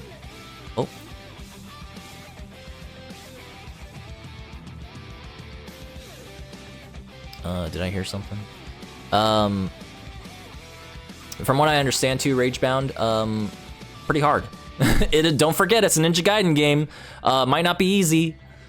And funny enough, I think that kind of ends up being a possible criticism of Shinobi, which I've heard that like kind of has the opposite problem. Whereas like Ragebound is like pretty standard, like get good right at this side-scrolling platforming stuff. Lizard Cube is the dev you're trying to remember for Shinobi. Gotcha. Okay. But yeah, Ragebound seems badass. Lots of really cool like combat with it. Has like the 2-character style that you can mess with, and like really beautiful sprite work.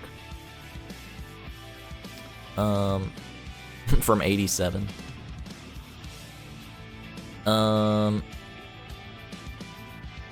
And yeah, also there was a frickin' this game that just like, also this was one of the games that just completely flew under my radar, and I didn't even know about it until frickin' Simmons talked about it in his year-end review. But yeah, this Neon Inferno game, which is basically like, it's pretty much just like a Contra game, but then also has like kind of like 3-dimensional elements to it with the foreground and the background. Not 3D, but like it has a lane system, one might say, with like the background and the foreground, almost like a Wild Guns thing going on. But absolutely fucking vibes. If the vibes category came back this year, this game would probably be one of the nominees. just turning all of its sprite work into like this like neon punk vibe, where you're just going through all these like crazy ass levels, and the layering of all the effects is like really well done. It looks and sounds absolutely beautiful. And you can play it like co-op or single player, and like it's like just as fun either way. First time I've heard of Neon Inferno, I gotta check it out. Yeah, also me. Definitely want to check this out. Because you don't really get a lot of like, you know, dedicated homages to things like Wild Guns anymore.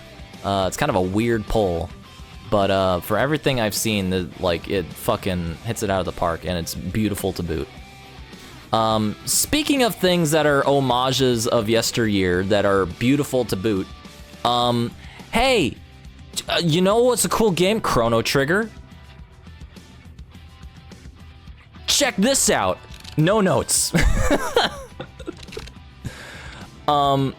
This game was apparently made by a couple of janitors who really fucking like Chrono Trigger and like FF6, and were like, yo, let's do that.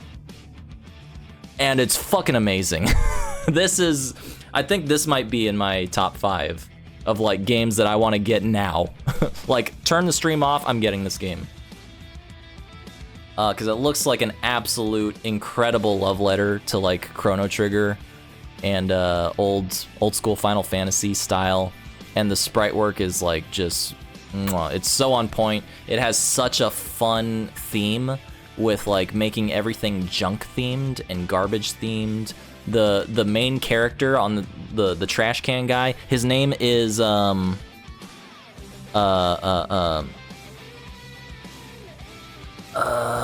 Dustin Binsley. His name is Sir Dustin Binsley. Just absolutely fucking charming as hell. Yeah, can't say enough about how awesome this game is. And yeah, frickin' Terminator 2D. Pretty much just like, hey, here's like a old school Terminator 2 game that you might have seen at the arcade or like on the SNES. That's like a side-scrolling, like beat 'em up basically.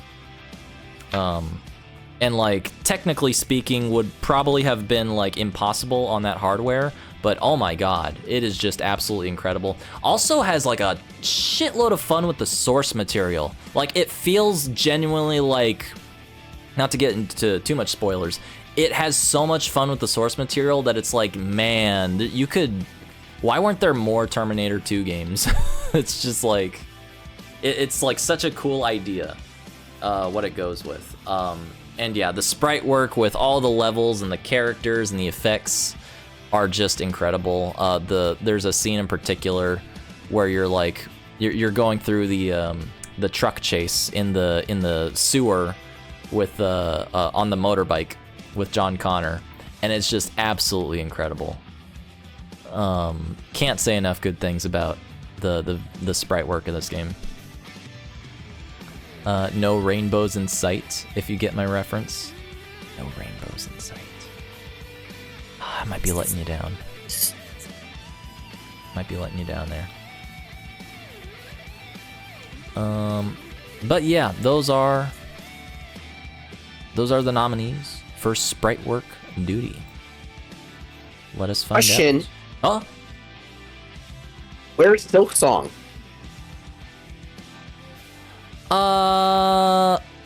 Would you consider those like sprites? Because I get like similar to Shinobi. Yes.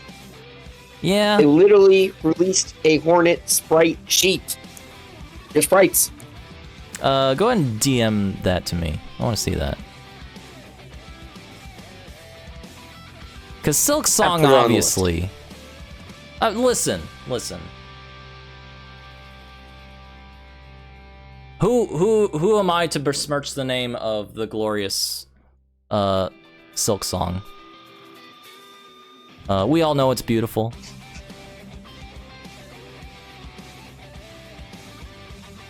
So beautiful, it doesn't need an award, apparently. You know, I'll get right in. I'll get right on including that as an award as soon as possible. It might take up to 7 years though. Okay, yeah, sounds good. But let's get on deciding the winner by fate. Even though some might say there is no fate but what we make. Let's find out.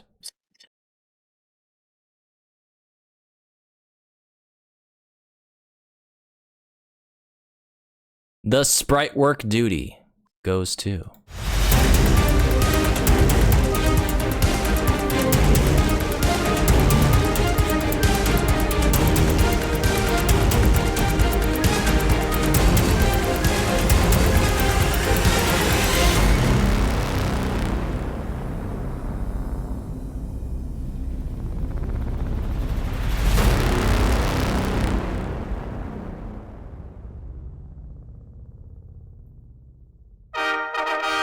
Ninja Gaiden Ragebound.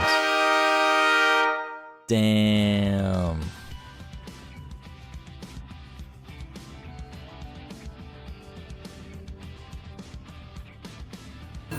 Bound by rage.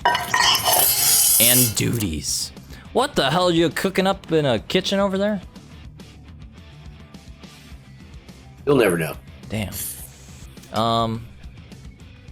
A hearty congratulations to the most rage-bound game that came out this year. Beautiful. Beautiful with its sprite work. We can also, we can make a addendum to this category of pixel count with your sprites for next time. But alas, congratulations to Ninja Gaiden Ragebound. Well deserved. I'll show you Ragebound. Ninjas win. You know, as a fan of the Blasphemous games, I can't be too upset. Listen, you know, this may not be the last time we talk about ninjas on this stream. That's all I'm gonna say. But with that being said, we have been live for almost 2 hours now. My voice is already about to commit Sudoku, so I'm going to take a quick little break and grab something to drink. But while I'm gone, I think we'll go ahead and let a category roll while I'm away. And it's a very special category to me, because there's a lot of really good video game music this year. But I wanted to put a focus on a couple of specific bangers that I just could not stop listening to throughout the year, that were just like, man, you know, maybe the soundtrack around them was like really freaking good overall, or just a complete trash fire. But there seemed to be just like this one song that I was just like, I had it on my playlist, I had it on loop like all year round. So this category is in the honor of my bangers of the year. BRB.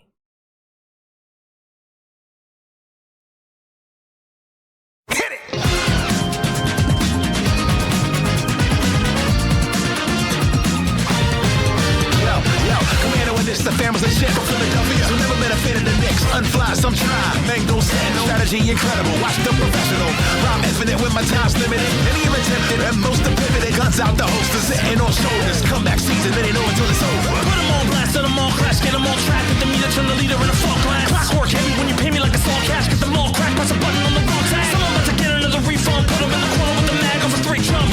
Hit them with the unblock, turn them to a rerun. Viper, take your life like blah. You wanna learn if you can never net 10 toes down, I'm ready to go get it in. Lunchtime on the Jago, get it in reps. Bodega brawl, I thought it's for the best. Coming out the shirt and bunch of there as well. When it's done, I put the India one, that's like an L. I don't play, I'm all hard all day. Don't wanna get your guy banned from the arcade. I wanna take you for a ride. I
Fire's drowned, start is night, breath is bound. Sunrise, whisper, sacrifice, dreams and we know difference known.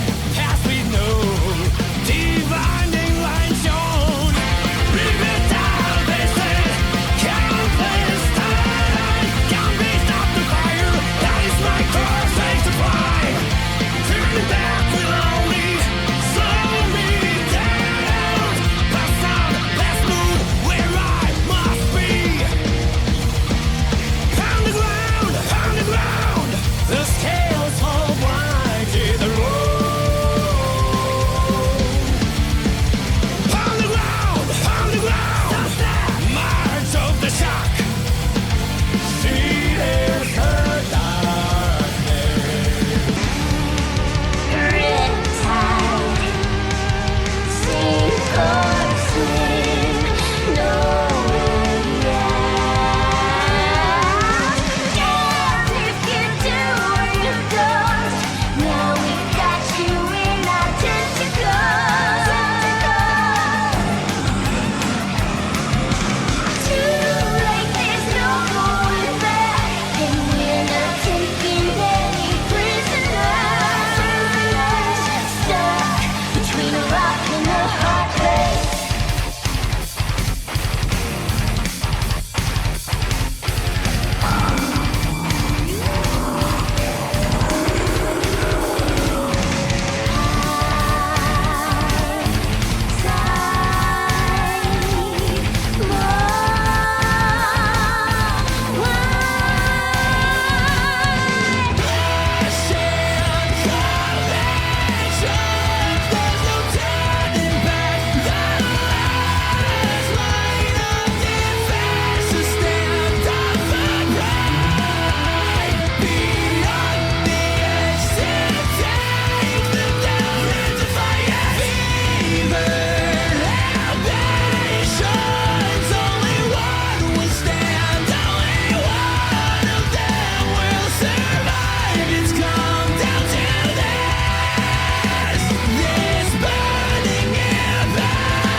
I am the ninja that's approaching. Indeed. But the winner of Banger of 2025. And coincidentally, 2004.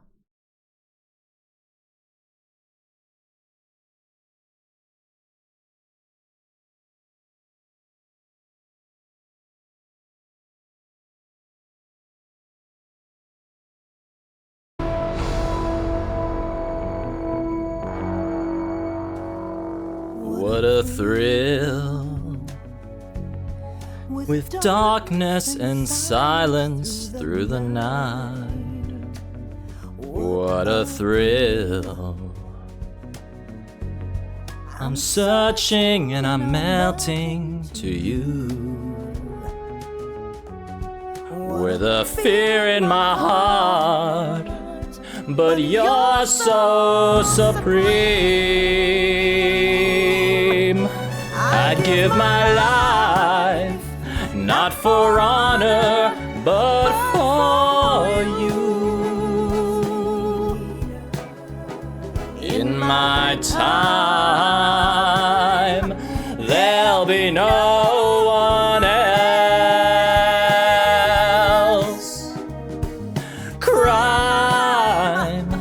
It's the way I fly to you. I'm still in a dream, snake eater. Someday you go through the rain, and someday you'll feed on a tree frog.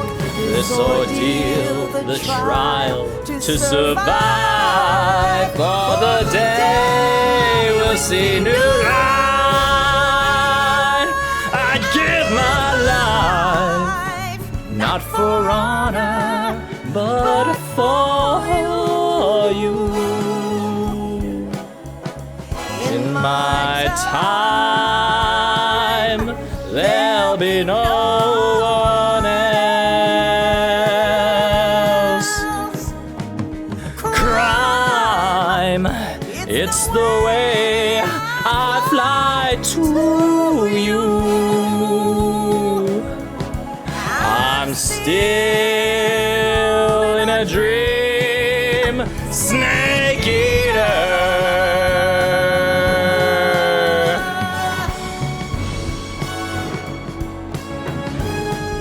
I'm still in a dream, snake eater.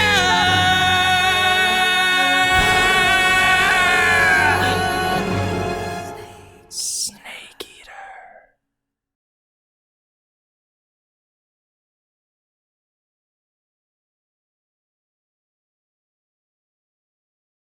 Truly, it was a dark horse, a surprise winner this year.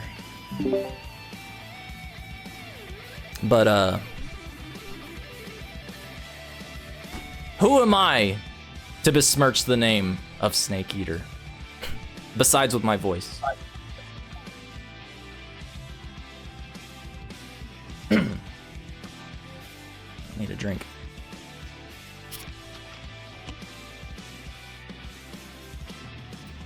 Ugh. Oh god. I think I need some honey after that, actually. Well, let me just say, that is very good. That noted music critics Brian F's opinion went to heart, and we did not have Claire Obscure. Because as noted musicologist, well-studied, well-versed, Brian F. had to say, that's nothing but orchestral slop. Yeah, that makes sense. Wasn't this category supposed to give your voice a rest?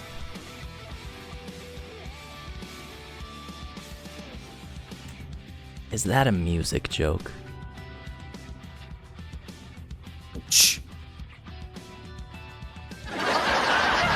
Boo! You stink! Whoa, whoa, tough crowd. Alright, well, moving right along. No. That's like when Max makes accidental dad jokes. Don't worry. You're already making dad jokes, Doc. Which is concerning. But let's move on to the next category, which I have lovingly termed... not Spritework. The what the fuck category. He's just a dad, it's not an accident. What's your excuse? Wait. This category is lovingly dedicated to some of the things in gaming this year that just made you go, what the fuck? That's it. That's the criteria. So without further ado, the nominees for what the fuck of 2025. Mega Starmie. What the fuck?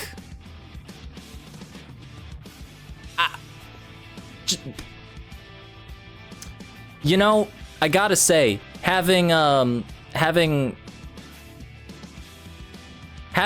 Patrick Star in fishnets as basically a mega evolution was not on my bingo card this year, but here we are. Our next nominee. Oh, this is a cool one.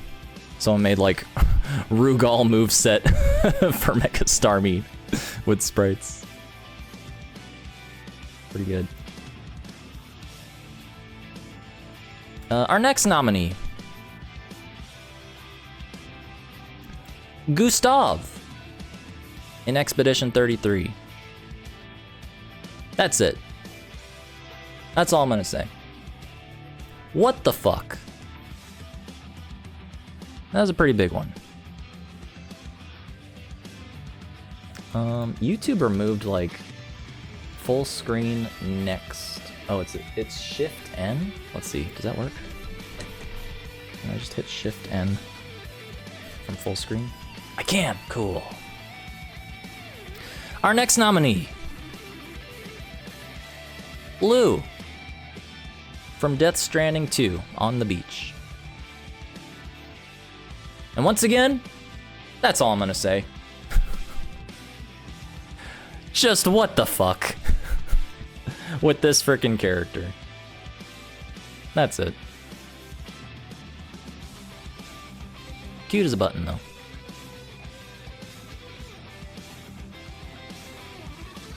Our next nominee,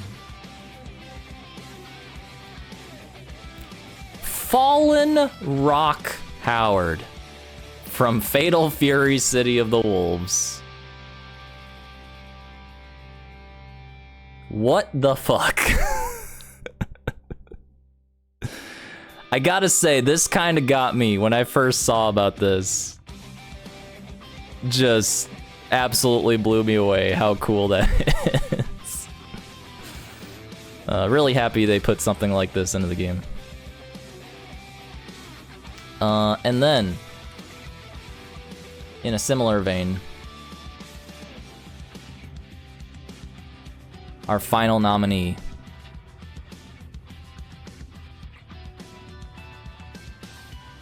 Floyd from Mortal Kombat 1. That was this year. Say again? That was this year. Yeah.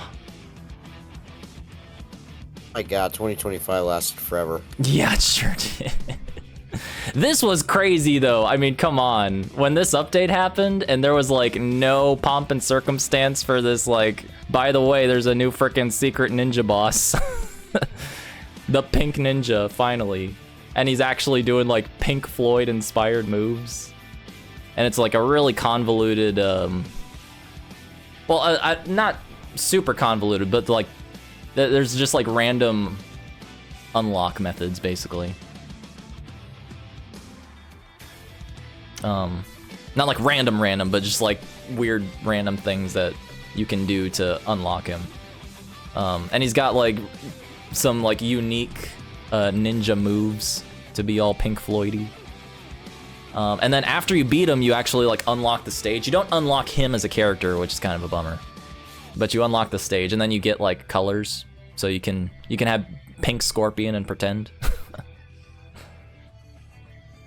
But yeah, those are the nominees for what the fuck of 2025.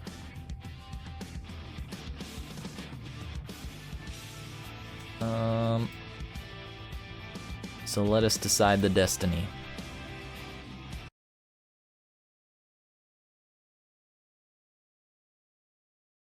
Who takes the what the fuck duty?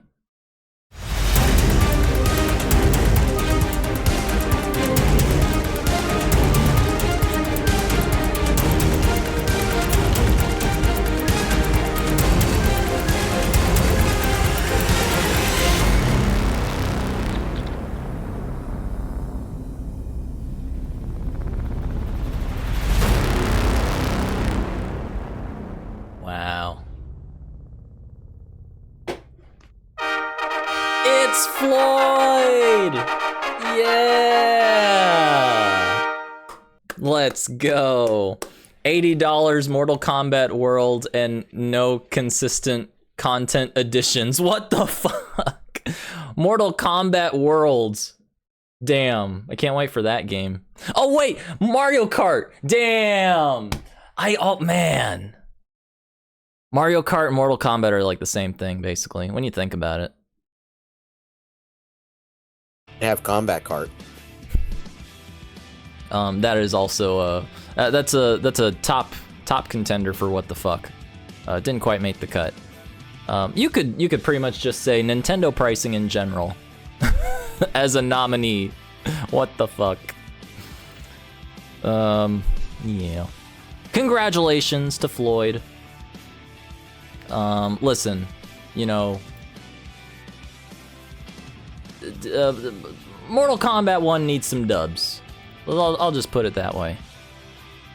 So, congratulations, Floyd. You deserve the what the fuck duty of the year. Out of nowhere. Nobody asked. Literally, because no one's really playing this game anymore. That's unfair to say. This game's still pretty fun, right? How much time did you put into this game, Bird? Let me put it this way. Not as much time as I put into MK9 or MKX. Both? Each one separately. Oh, okay. Okay. Noted. It's cool. It's a cool game, right? It's a cool game. I loved MK1. It hasn't been this good since MKX. Dropped 200 hours. Bam. Okay, yeah, there you go. There you go. Man, okay, like, all right. Mortal Kombat 1. Good-ass Mortal Kombat game. Has some issues, especially at launch, but this is good. It's good. And, like, the state of Warner Brothers games, maybe, is like, we don't know what's going on. The biggest flaw was the monetization. There's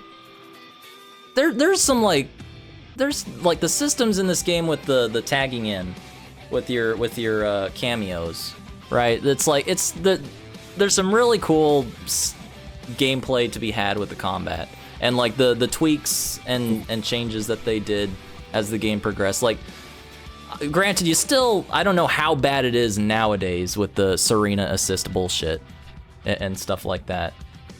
But like, it's still a pretty fun Mortal Kombat game, and like stuff like the Floyd update makes it like, yeah, okay, this is worth it. But who knows where Mortal Kombat's gonna be in a year's time. I don't know what the fuck WB was thinking. We have the best-selling fighting game, let's kill it. You know, one might say that was a bit of a botch, the way Warner Brothers has handled things. But maybe we'll get there. Maybe we'll get there shortly, actually. But for now, let's not worry so much about, like, you know, things that are kind of a bummer. Let's concern ourselves with things that cheer us up. How about that? How about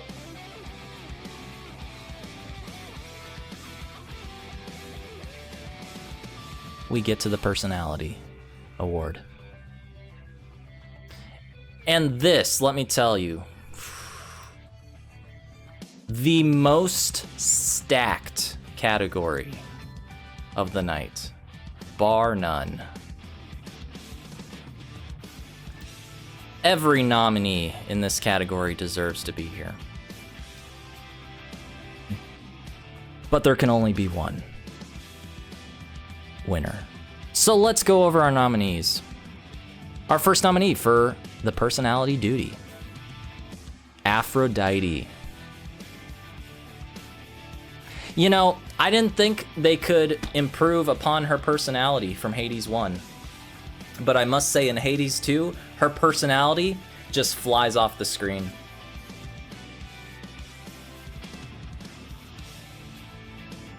You know, we should start calling her the goddess of personality. That's just what I think. But our next nominee, Yijun from Zenless Zone Zero. Very, very interesting personality with this character. And like, she's got a cool story and gameplay. And you can see her personality flying off the screen when she's in her gameplay. Our next nominee, Lune from Expedition 33. And she has a very, very, very cool personality. That's, oh, wait! Wait.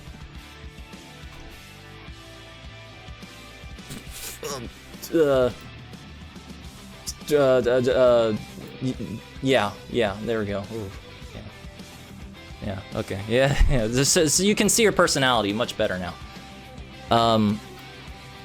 Probably there were a lot of interesting personalities in Expedition 33, I have to say, but I think Lune's really nailed it, the best of any of them, and yeah, she definitely deserves to be here, up here. You know, you can see her personality especially clear up here. But our next nominee, Sea Viper. Sea Viper. And I especially appreciate her personality in this image as well. I think you really understand it very clearly here. And it's a great what they did with her in Street Fighter 6 to expand upon her personality and her story. You know, learning more about her as a mom, right? And learning how she juggles her day-to-day life with her professional life. And really exploring that personality in detail, in very close detail. And it really makes you appreciate, you know, it's hard being a mom. And, you know, it's could use some help, maybe being a single mom. So the next nominee is B. Jenny. Yeah, there we go. B. Jenny. Also, very, very colorful personality in Fatal Fury City of the Wolves. Coming back from previous entries in the series. Those are some huge personalities. You know what? Let's not ignore the huge personality with B. Jenny logic. You would be hugely mistaken if you didn't think she had a small personality. She has a huge personality. And you can especially see it, like, also with her gameplay. Special shoutouts to B. Jenny for incorporating her personality into her gameplay, to the point where she was like making memes, right? She was just doing like the Smithers meme in comparison. But it really shows you like every angle to appreciate her personality. How many frames on that back? What the heck are you talking about? Logic. Her frames have personality too. Okay, that's all you need to know. So you know what? Why don't we let's stop beating around the bush here, and sorry, phrasing, and get to our selection for the personality duty.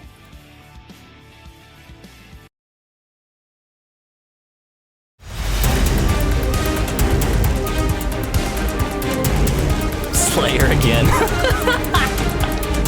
That would be fun.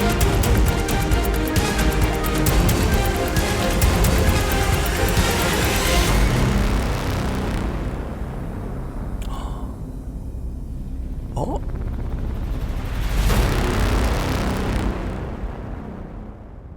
Oh my god.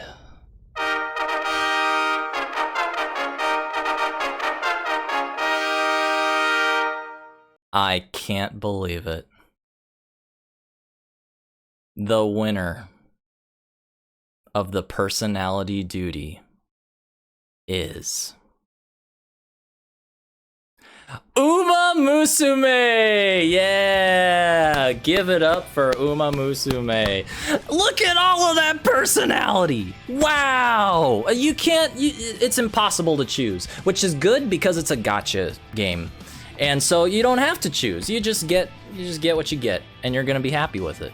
So, you know what? If you want to get all that personality, you better pay up. You better start paying up. You gotta collect it all.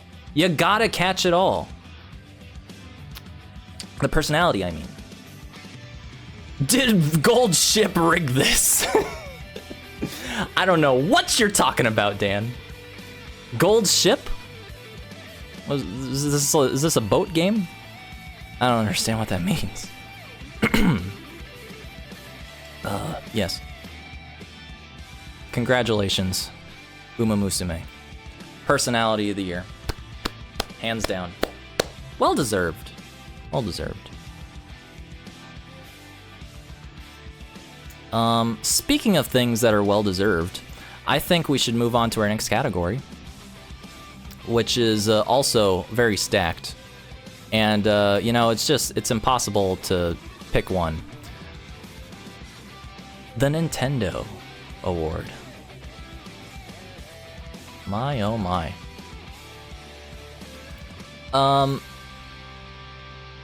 I think this category probably just speaks for itself. So how about we just get right into it? The nominees for the Nintendo Doodie. Pokemon Legends ZA. Donkey Kong Bonanza. Kirby Air Riders. Hyrule Warriors, Age of Imprisonment. Remember that game came out? Metroid Prime 4, Beyond.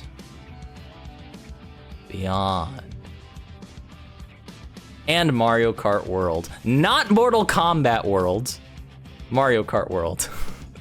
For a mere $80. Man. Golly. And of course, like the main coming soon. The main criteria for this was you had to be a Nintendo game.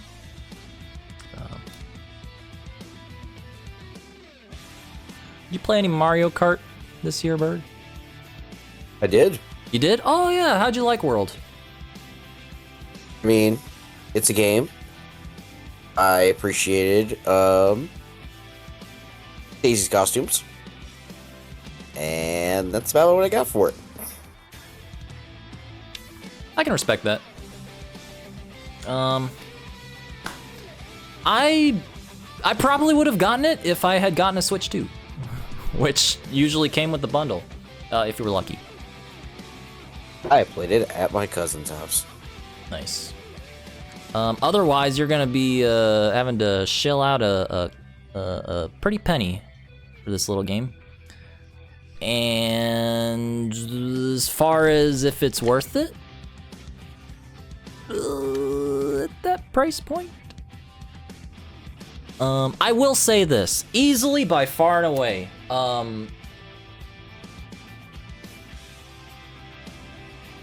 like stellar soundtrack. I think what they did with like a bunch of the themes, both old and new, was like honestly like the highlight for me with this game. I've watched so many people play it. I've got my hands on it a little bit. The mechanics with like wall riding and like grinding, I think is like genuinely a pretty neat like addition to the Mario Kart formula. At this point, if my original Switch breaks, I'll consider picking up a Switch 2.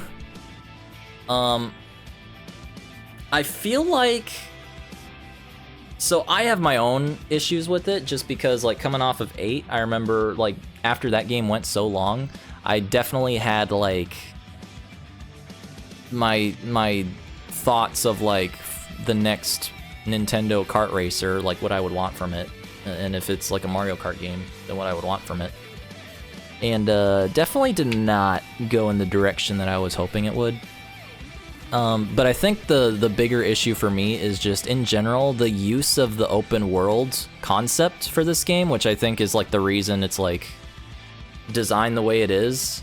It doesn't feel like it really utilizes that concept well enough. Like it's trying to go for this Burnout Paradise style thing, and it doesn't really feel like there's enough usage of the open world for this kart racing game. I'm not saying they should like design it to where you can have Mario come out of his cart and start walking around to Pizza Hut or anything, but it kind of just feels like you're on your way to one of the designed tracks. And once you get to the designed track, it's cool as hell. But then like in between, it's just kind of there's like some like coin trails to collect, and it just kind of falls into some trappings of that. But there's also there's a ton of other issues that I think people had with it. Another good point for it, I will say, is cool idea with the online sort of like battle royale mode, right? Where you're like racing against, I forget how many. Is it more than 16? Is it like 32 or some shit like that? I forget what the total is. Or 24, okay. Yeah, you're racing against like 24 people, and then you're in like a battle royale mode where it's like if you don't meet a threshold, you're knocked out. I think that mode is like a really cool idea. But yeah.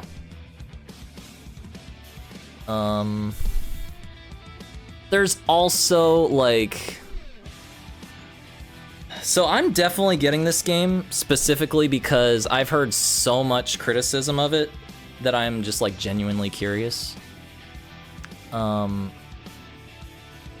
As a Metroid Prime game, especially being Metroid Prime 4, which is just like this, similar to Silksong, we got a bunch of like, just like finally after 1,000 years type shit this year.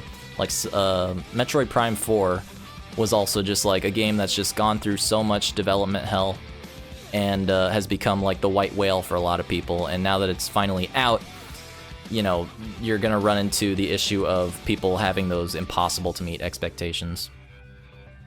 Glad I was able to beat it recently. Oh, you beat Prime 4, Dan?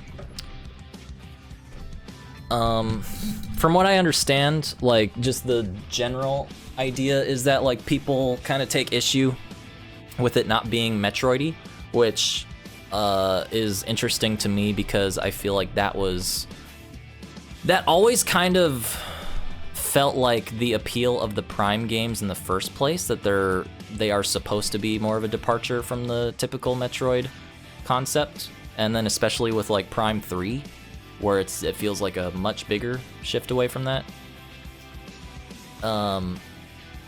But then also like I just keep hearing horror stories about this fucking desert. So I don't know fully the deal with this game, which just has me more curious because I've always been like waiting. I was one of the people that's just been like feverishly anticipating this game. And it seems like all the positives are that it runs really well. It's one of the best looking games on the Switch 2 right now. There are some things that it does really well, apparently. But yeah, definitely this is like also one of those games that I'm just like wanting to play as soon as possible. My timeline was nothing but criticism for this game. Damn. I think sometimes you have to change the formula. Breath of the Wild did that and people loved it. Yeah, I've also heard stuff akin to that where it's just like maybe this game could have been, or could, like the next one could be like even more different and just like start to become something entirely like night and day different from a typical Metroid game. To be something more akin to like a first-person RPG that's set in like a sci-fi setting or something, right? Like you know, just like a full-on Fallout style thing or a Cyberpunk style thing.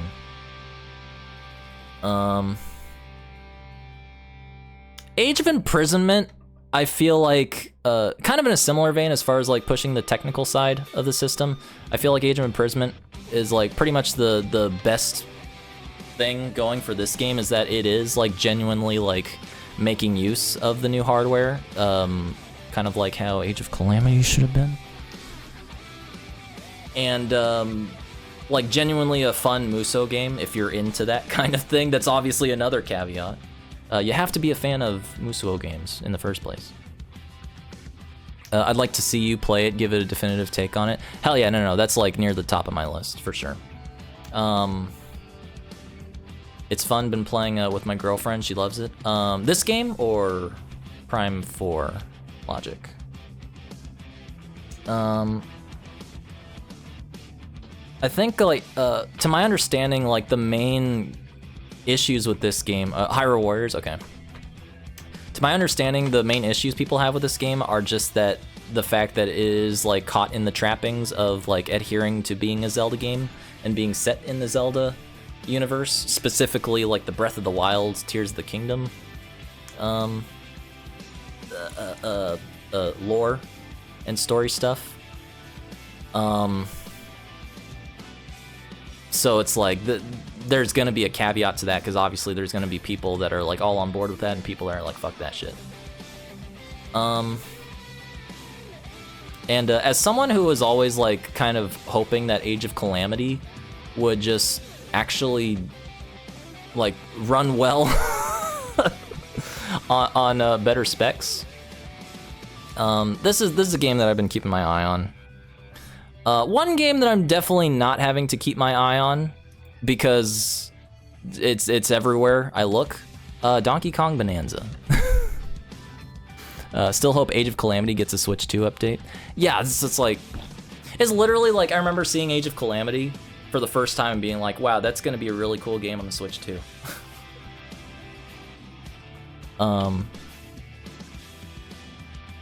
But yeah, also as far as like a game that is like genuinely pushing the hardware, Bonanza is like,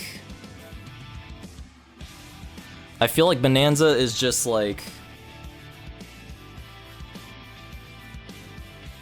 I would say it's like generally successful at everything it's trying to do, but almost, and this is gonna sound like a really weird criticism, almost possibly to a detriment. Like it almost feels like it's, and this was something that I was kind of feeling with Tears of the Kingdom as well.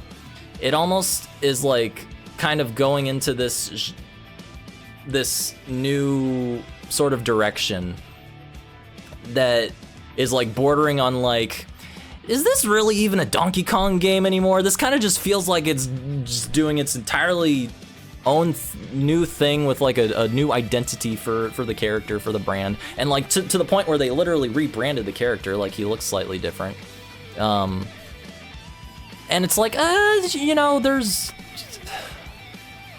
you could go either way with it. I'm generally of the opinion that like, as long as something is fucking fun, you know, who cares? Doesn't need to like maintain a strict identity unless you're explicitly designing it that way, which I guess I can sort of see the perspective of like, well, no, it is very definitively like trying to draw on the retro nostalgia. The game drops you into basically a Donkey Kong 1 world with all the red girders and shit poking out, and it's like there's homages to all that shit everywhere.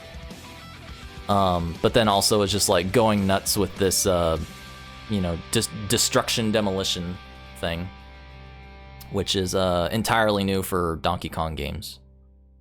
But yeah, it's really cool.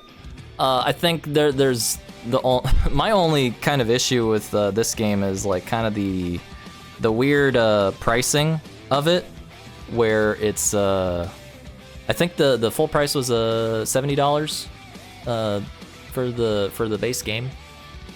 And then they had the update, the DLC update, which was $20, like a couple months later, right? which you couldn't have just like waited a couple months or put that in a few months early. We had to stretch that out for a little bit extra cash. All right, that's fine, whatever, just for bananas, I guess. But something that you definitely do not have to worry about putting out extra money for: Kirby Air Riders. Oh man, I think the biggest problem is also the biggest pro, the biggest positive of this game. It is a fucking Kirby Air Ride game. And all the baggage that goes along with that. I think if you're looking for a game that's gonna be like the next like big budget open, like, what are you doing? Obviously, this is gonna be not that. But what it is it's everything you could have ever wanted for like a new Kirby Air Ride game. It is expanding on the core gameplay, giving you more tracks, more things to do, more single player content, oodles of customization, and like all of it is like no extra cost. It's in the game. Sakurai is like, yo, you want to unlock stuff? Play. Imagine playing a game to unlock stuff. Kirby Air Riders is the game for you. And it's just an absolute fucking love letter to Kirby. There's like, they put in all like old characters to play as, old bosses to fight. They remix old music, including the frickin' 02 boss theme from 64 Crystal Shards. That shit, that got me. I'm like, damn, all right. You had my curiosity, now you have my goddamn money. Soon. I haven't actually bought it yet, but soon. Which I must say is more than I can say for Pokemon Legends ZA.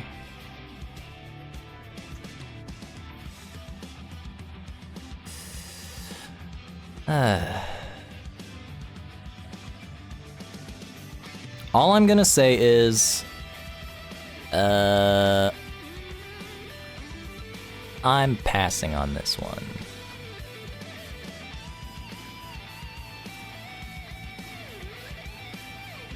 But it has Melodic.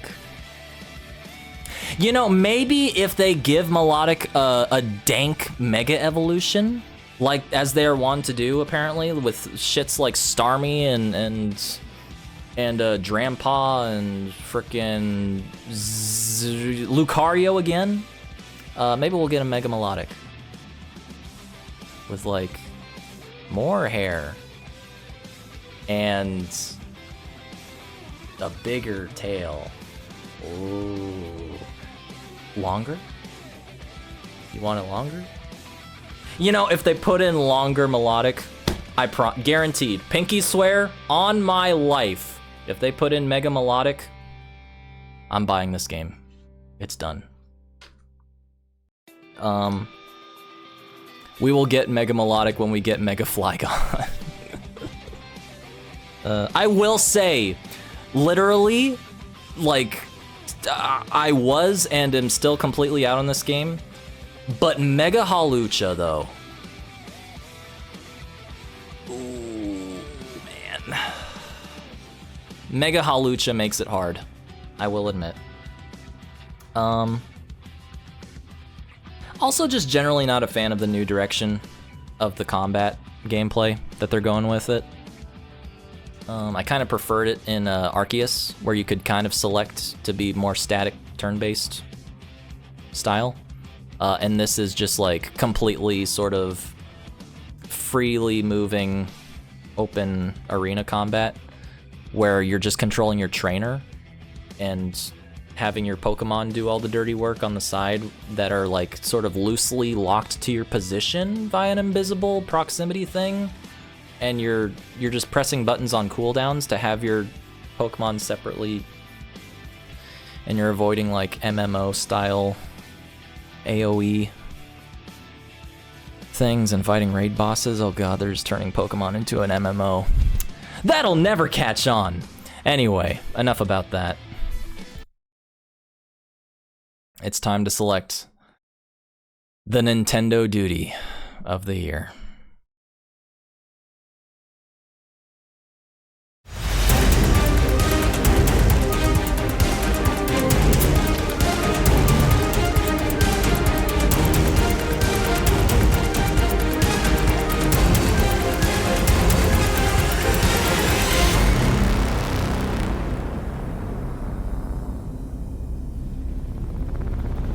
Good God. By the power of Aonuma's Grizzly Ghost,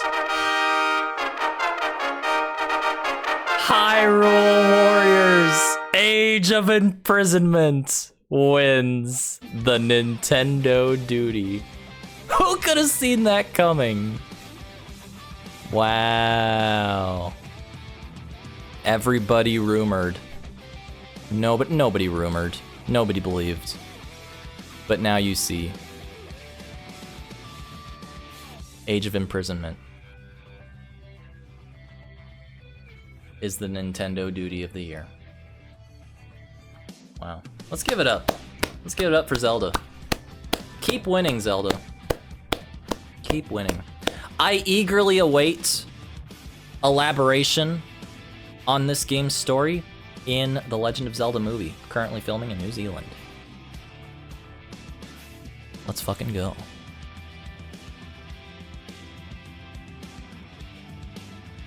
Wow. I can't believe it. Imagine Donkey Kong Bonanza losing to a Hyrule Warriors game. Oh. Fate, you are once again a cruel mistress, but not without a sense of humor. Speaking of Zelda movies, how about we move on to a category that that is especially prominent in movies, but also has a distinct place in video games, which is acting. That's right. Because there was a lot, especially this year, there was a shitload of games with really fucking good acting that I think are worth celebrating here. But let's go ahead and zero in on the nominees for the acting Doodie of the year. Ghost of Yote. Hell yeah. Erika Ishii. Expedition 33. Wow. Yo, 33 sweep again? No, it's too late for that. Final Fantasy Tactics, The Evil East Chronicles. Lots of excellent voice acting in that. Hades 2. A lot of excellent voice acting in that, as per usual. Death Stranding 2. On the Beach. Acting. With motion capture. And Dispatch. A game which I forgot existed until recently. And now I'm pretty dead set on getting. This is another one of those games for me that I'm like, oh shit. This game is actually really fucking cool.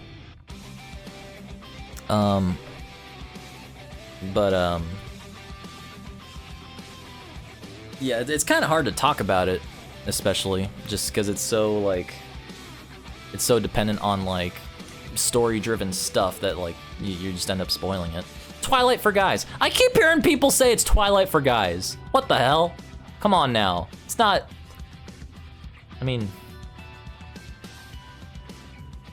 yeah, okay, they're all hot. But yeah, just overall, this game is like a really cool idea, and it is like really dependent on its casting and its voiceover work. But fortunately, like everyone just does an absolutely incredible job. Like all the characters are super interesting in their own weird way,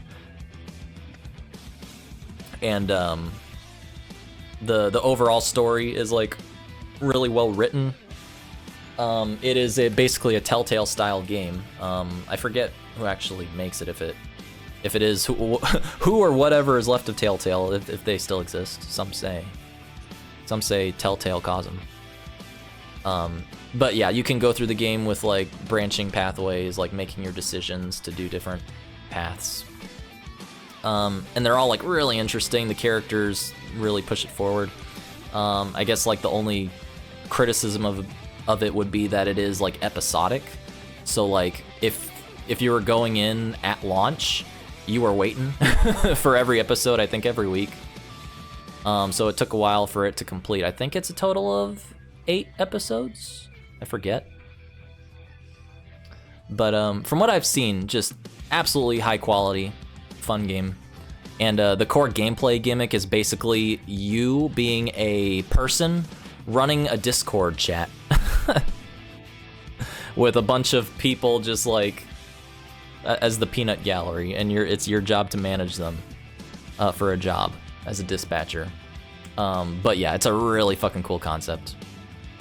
It's like one of my like top backlog games from this year. One game that is not one of my top backlog games from this year, Death Stranding 2. Man, I feel like we've been going on with this game and the nominees, and I just like haven't talked about it. This is a really fun game. Don't get me wrong, really freaking fun game. It seems like it really just like runs with like everything from the last Death Stranding game, and just like expands on it and does new cool things with it, and is much more streamlined with the gameplay especially. But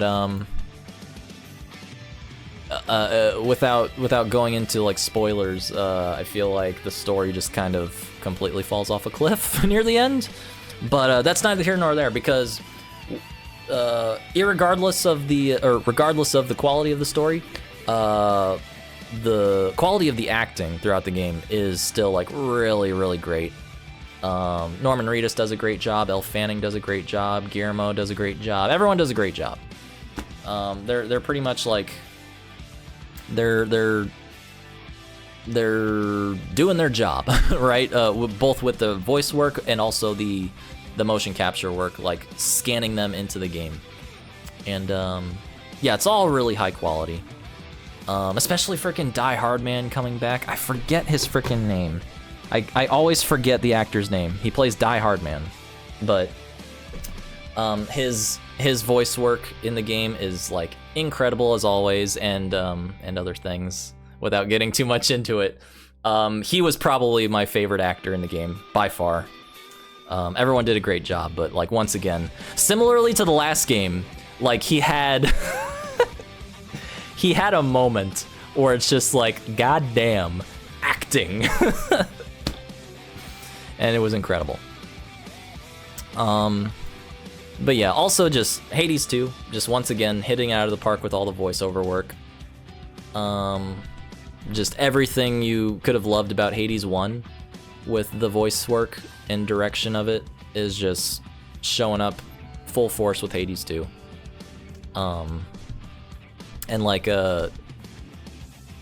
won't get into too much like spoilers here, but like, you know, using the existing like returning characters from Hades 1 that are coming back and like reprising their roles in this game. And like in some cases like hearing them slightly differently is really cool, really cool. Final Fantasy Tactics also, just this one is especially deserving because it's just like the acting, the voiceover work just adds so much to the new experience of this game. Like hearing these characters say these lines, like you always just kind of pretended to hear in your head. And in some cases, you know, maybe they'll sound exactly like you heard in your head, and then in some cases they'll sound completely different. But like the overall quality of the voice work is like absolutely incredible, and especially coming off of like I remember hearing about this like with for games like Disco Elysium, where like when people are trying to stream a game like this and there's just like so much freaking dialogue, it definitely helps when you have people speaking the dialogue, so you don't have to like be reading it or reading it aloud even. And yeah, it's just all really high quality. And special shout outs to bringing the Cloud and Aerith voice actors from the remake series into voice their characters being portrayed in this, which is really cool. And yeah, just Expedition 33. Incredible performances from everyone. Literally, like, they won the actual award at the show for crying out loud. Charlie Cox, Ben Starr, everyone was doing a fantastic job. And they're doing like the non-French speaking actors are like doing a good job of like sounding Frenchish, you know. Really well done. And then yeah, Ghost of Yotei, Erika Ishii doing a great job with her performances, both young and old. And then just like across the board, just general really good voice work with all the other characters. But I think that's enough chit chat. Let's get to the winner. The winner of the acting duty.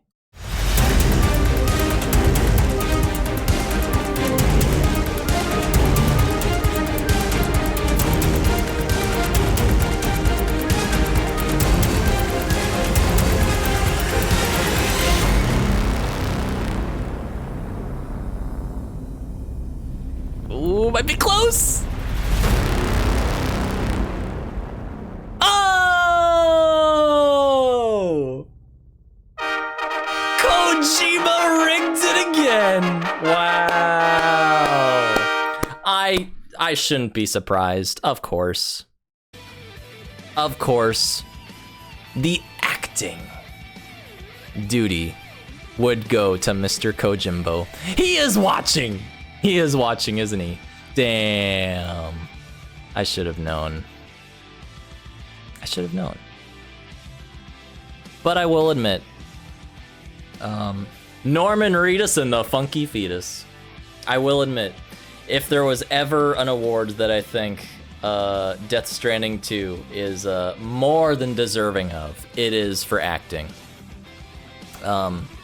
Kojima clearly has a weird, like, he freaking loves Hollywood actors. He's got to get them in there. He loves them movies.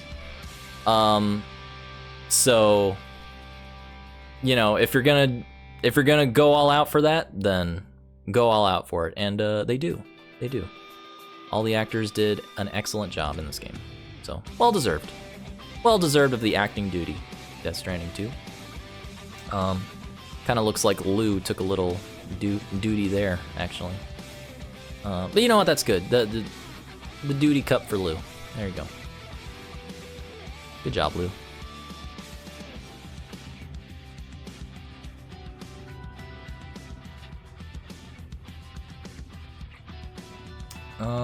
Let's see. I don't have a segue.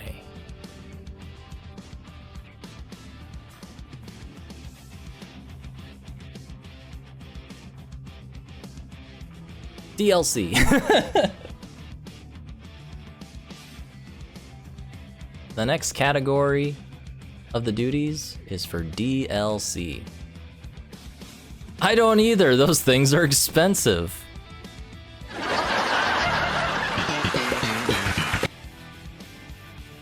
You're not employee of the month, Doc.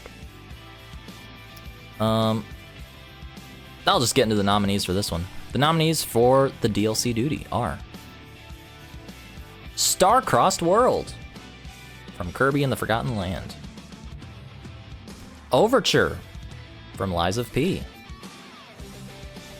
Throes of the Watchmaker from Sea of Stars, Mega Dimension from Pokemon Legends ZA,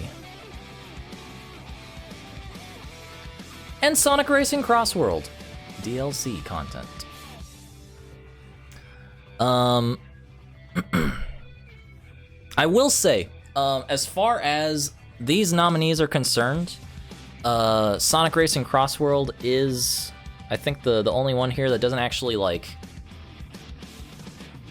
It doesn't add like a new physical thing, like a map. I guess you could make that argument for like Kirby, Star-Crossed World, but yeah, the extra content that Sonic Racing Cross Worlds offer is like pretty crazy, as you can just see on the bull shot here. Like, it does a pretty fun job of just like, once again, kind of making it feel like that Sonic or Sega Racing All Stars Transformed. Was that the full title? I never remember it.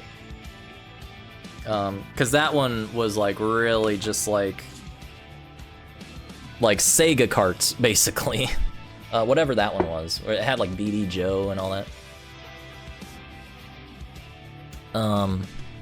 But yeah, this one just goes completely ham.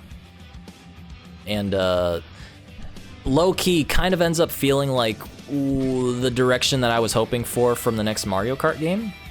As far as like kind of feeling less of like a Mario Kart and more of like a Nintendo Kart, right? Or a Smash Kart even. But yeah, the as far as like, you know, the content itself is like really cool, but also the game's just like fun to play. Like everything I've seen from people playing it, it seems like genuinely like a return to that like fun kart racer quality that like it used to be like back on Racing Transformed, and you're still getting your transformed stuff.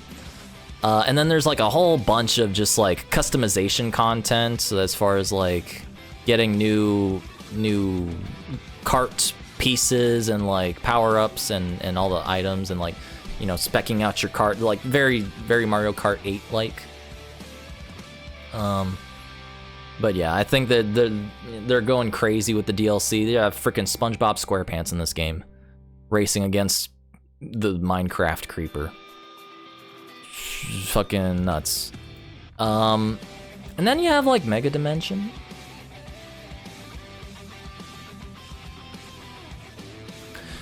Which I'll concede it adds like a new map to explore, technically. Albeit somewhat grayscale. And appearing to take place in like the infinity dimension or the negative zone or whatever.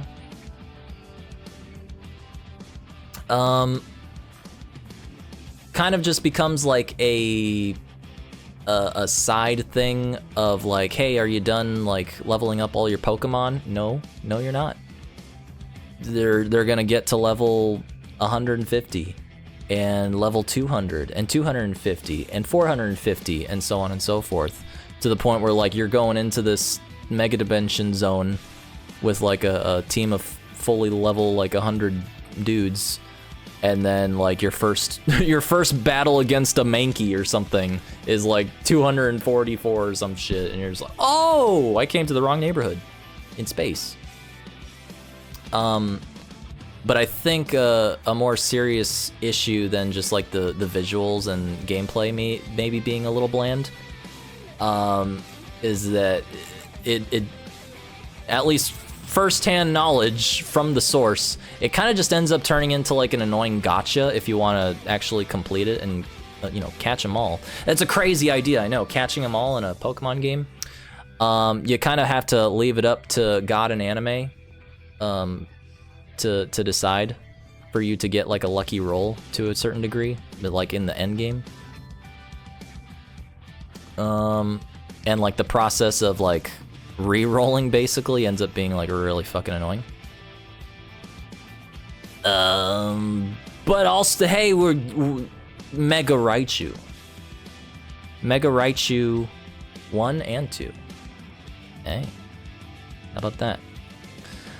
Throws of the Watchmaker. I need to play Sea of Stars. We talked about how cool Kingdoms of the Dump was as like a Chrono-like. This is also very much like got huge acclaim when it came out for being like a really cool homage to Chrono Trigger. And this DLC seems like just more in that high content vein. And It's from what I understand, like the main changes are like it's going with like a mainly a new theme for like going into the DLC with like new gameplay and like a new world, and kind of ends up feeling like a little bit of a gameplay reset, just in case like you're going in super late and you're not running into like a Bloodborne the Old Hunters situation where it's like, oh crap, I'm on New Game Plus Plus and starting the DLC. Oh no. No, like this definitely like takes the route of like, no, you're good. If you haven't played for a while and you already beat the game a few times, it's just like, just jump in, and it's like, it's kind of a reset. We're starting you off easy and ease your way back into it. And then also like provides like some characterization, I guess. I guess the main characters of this game were like kind of a weak point in the base game as like one of the key critiques. And apparently this addresses that a lot. So yeah, this Sea of Stars is also like, I need to get to that. I'm gonna have a long, first of all, I have a big backlog. I'm gonna have a just as big like top of my list backlog. Which includes this. I should probably play Lies of P. Because it seems like Overture is just more Lies of P. And by the way, there's like a cool Millennia boss character. So, I like that as a concept. Also looks like he's got a gun blade. Like he's frickin' squalling it up. So, yeah, I've heard nothing but good things from this. Seems pretty good. And then you have Star-Crossed World. Pretty much this is like, it's pretty much like an add-on to Forgotten Land, which is already an incredible game. And like remixing a bunch of levels. It's not remixing like every level in the game, but like it's still a decent amount, and like it's adding more content, more things to do in them, more things to collect. I can't remember if it's like, if it actually adds new powers or not, but it adds like some new boss content and stuff. And yeah, just creates more replay value for an already incredible game. So pretty cool. Yeah, let's go ahead and decide a winner here. A lot of really cool DLC this year. And that's kind of another aspect that I feel gets overlooked a lot in like these video game award shows, is like sometimes there was just like a really awesome DLC expansion that came out, but because it's not technically a new game, nobody gives it any fucking recognition or anything. So whatever. That's what the Doodies is for. Who wins the DLC Doodie?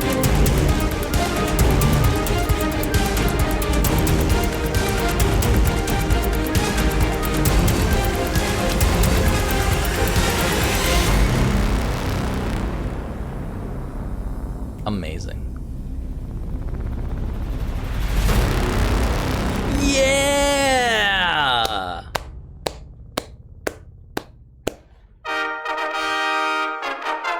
Unbelievable. The DLC Doodie goes to Pokemon Legends ZA Mega Dimension. Absolutely incredible. You know,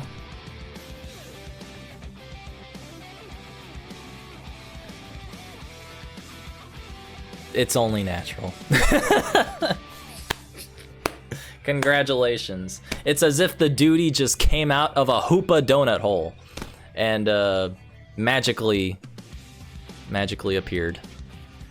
I had a ton of fun with the game, still am. Okay. It's only natural. Yep. Night after work, providing a little giggle there.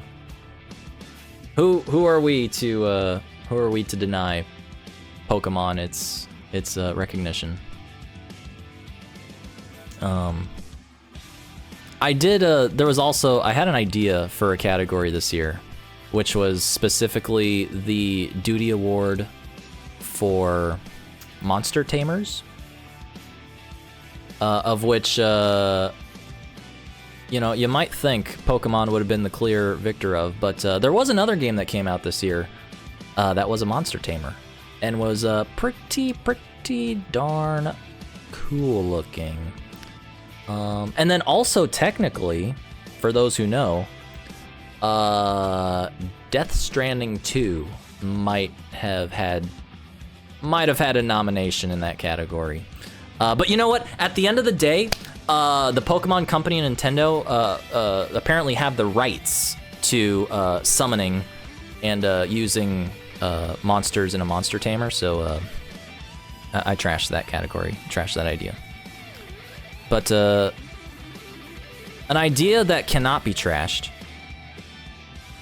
because it is very important to video games. Arguably the most important as a genre.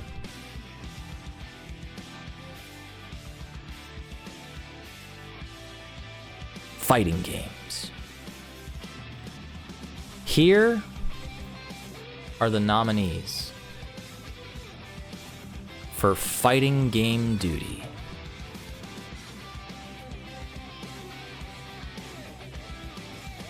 Fatal Fury, City of the Wolves. Hunter x Hunter, Nen Impact. And those are the nominees for Fighting Game Duty. Now this was a stacked category this year. Whew, man, it's tough to say. LMAO on 2XKO. What do you mean? What do you mean, Logic? This is a category highlighting fighting games that came out this year. I don't know what to tell you. Michael is racist against the league. I most certainly am not. Let me know when a league fighting game comes out this year, and I'll get right on including that. But you know, there's a lot to talk about. There's a lot to talk about with the fighting games that came out this year. Namely this one, and Doc, I'm gonna need some help, because I think you're the only person I know who played this.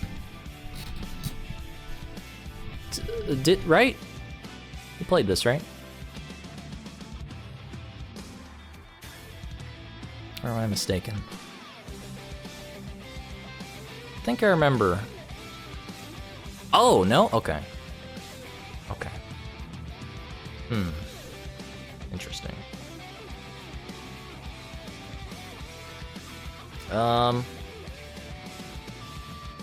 This seems like a cool fighting game that probably should have been a lot cheaper.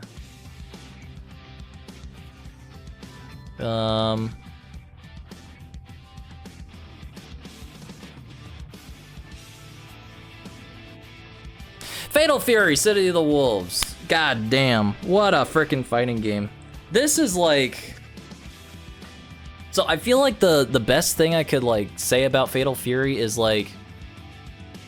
It feels like they took that, like vibe back in the day of like Mark of the Wolves and Third Strike kind of like being, you know, in like rivalry with each other, and they just kind of treated City of the Wolves as like, what if we just like bear the torch from that vibe, and like, you know, bringing back parries, perfect parries, incorporating in all these like crazy mechanics that's like all together are just like freaking melt your mind, but then like in practice just lead to a freaking crazy ass bonkers Fatal Fury game that's like really freaking fun to play.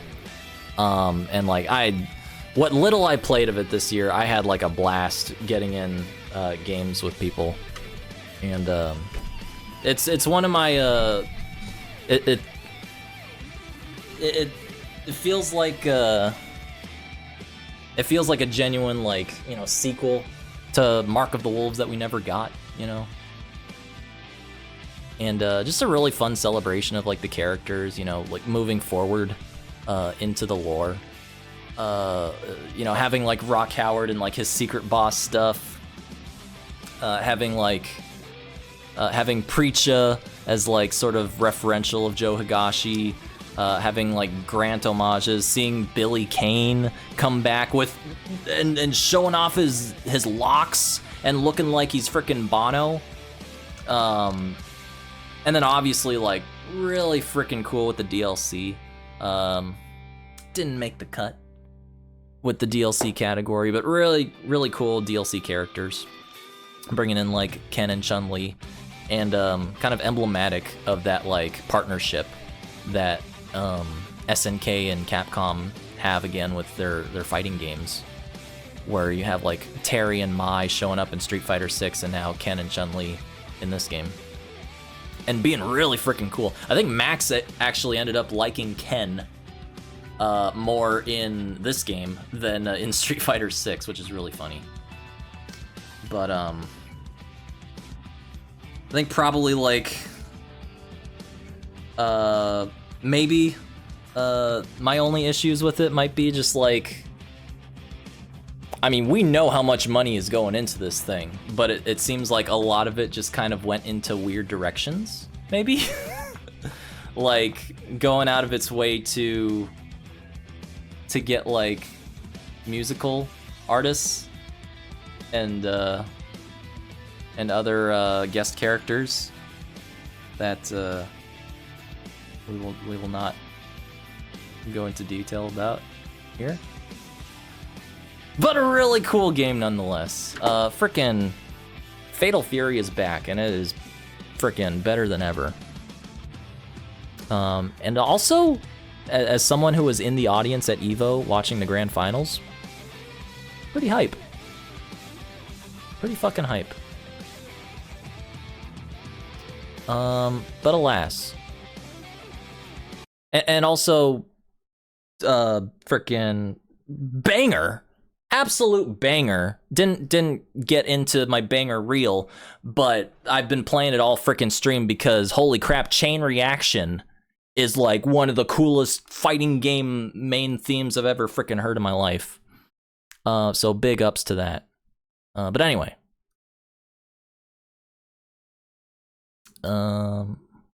Let's decide the destiny. So I work corporate and the marketing budget is completely separate from the dev budget. I know it seems goofy, but that's the way it is on that level. That is crazy to me. Well,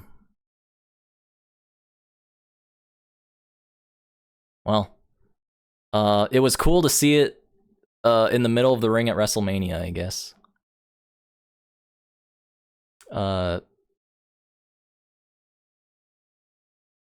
Seeing suplexes onto the Fatal Fury logo. That should have had Chain Reaction as the main theme of WrestleMania, though. That would have been peak. But alas, Peak is not nominated for this category. So let's decide the destiny.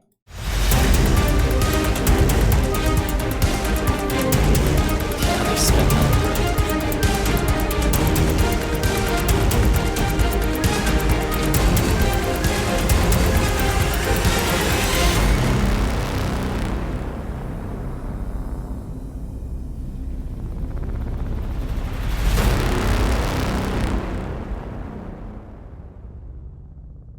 Oh my god. Hunter x Hunter Nen Impact. Ladies and gentlemen, give it up. Wow. The fighting game duty of the year. Hunter x Hunter. Wow, what a dark horse. I can't believe it. SNK can't catch a break. Yo, congratulations, Hunter x Hunter. Or Hunter x Hunter. You have won the Chimera Ant of Duties? I think I got that. Nobody correct me. Congratulations. Now, maybe, you know, go on a discount or something. And, don't have a shit-ass netcode at launch. Just an idea. Just an idea. I think it was Aiding that made that, right? Definitely like a crazy ass, like, we don't give a shit about balance. This is gonna be broken as hell, and you're gonna have a fun time with it. And we are not ashamed about it. It's actually pronounced Hunter Squared. I'm retroactively taking away your Employee of the Month awards, Doc. But speaking of retroactively taking things away, let's move on to our next category, shall we? And it is one of my personal favorite categories. Once again, returning from last year. The Botch Award. This is very, very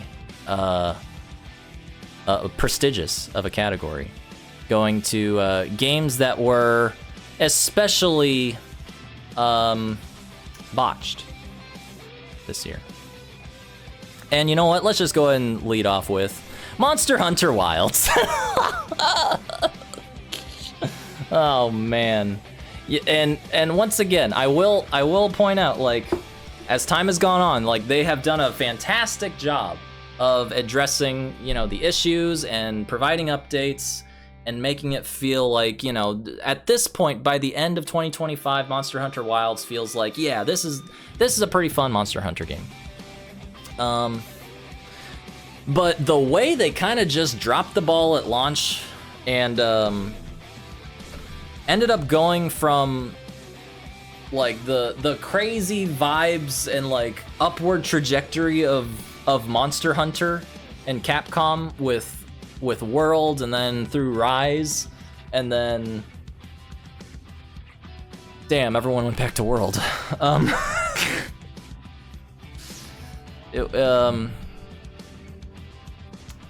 Yeah, it was a thing. Kudos to them for trying to improve upon it, though. Speaking of improving upon things, Mortal Kombat Legacy Collection. All right, yes. Woo, man. You know, like, when I first saw that this was coming out, and it's like, hey, we're like bringing in a collection, and we're like giving you a new way to play like Sub-Zero mythologies and shit, and it's like, all right, literally nobody asked for that, but cool, thanks, I guess. And then what the hell was the like the special online variation of the arcade release of UMK3, I think, which never actually happened. It was just like it was just lost media, basically. WaveNet, I think is what it was called. Just overall like a stellar package of content that like is pretty much akin to things like the Capcom fighting collections. But evidently, like the PlayStation versions, especially at launch, were just an absolute like technical blunder. It just like had a shitload of input delay, and there were like bugs out the wazoo, both visual, like and mechanical and audio, and where are the lobbies? Again, I think they would just. Yeah, but you can play that that Jax game. What the hell was it called? Like Mortal Kombat Spec Ops or something like that. I don't fucking remember. Once again, they've been like Special Forces, MK Special Forces. There we go. You can play Special Forces. Wow, let's go. So here, who cares? No one's gonna notice. Input delay is awful. You press a button, it activates 12 centuries later. That's what you want from a Mortal Kombat Legacy collection.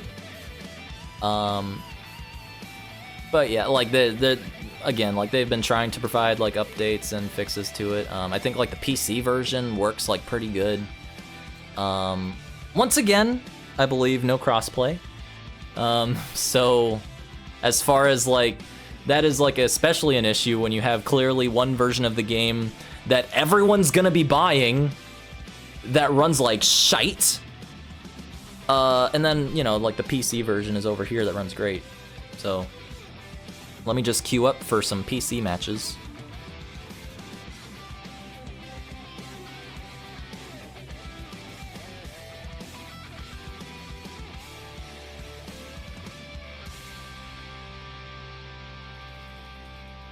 Might have to wait another year.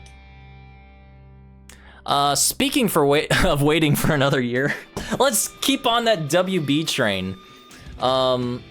You know, it hasn't been looking good.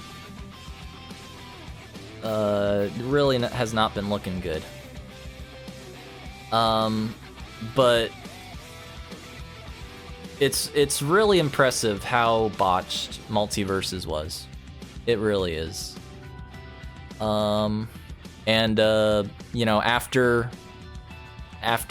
it not hitting their whatever the fuck projections they had for it, just axing the entire company or studio, and axing the whole game, and laying people off. Especially considering from where it started, where it was like one of the absolute like craziest explosions of like fighting game engagement, like on Steam, and yeah, just impressive to say the least how much Multiverses was botched. Almost as much as the Halo series.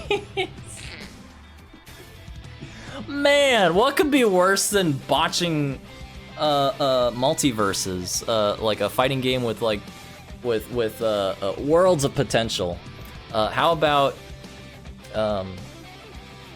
giving your mascot to the enemy? It's no, it's okay, it's okay. I was thinking of getting it for the Xbox. Don't worry, Dan. If you're worried about, you know, you got to get an Xbox to play the Halos and the Master Chiefs, don't worry, he's gonna be available across the street on the PlayStation as well. And don't worry though, it's not like Xbox is gonna be fine, guys. We're gonna be fine. Everything's okay. Nothing's on fire. We're just sending our leader over to live in the enemy camp. We're still good though. We're still gonna be here. You can visit him if you want. Everything is fine. Everything is fine. Because everything is an Xbox. That's not a PlayStation, that's an Xbox. You'd think, wait a minute. You thought that was a PlayStation you were playing? Oh, ye of little faith. That's an Xbox. Yeah.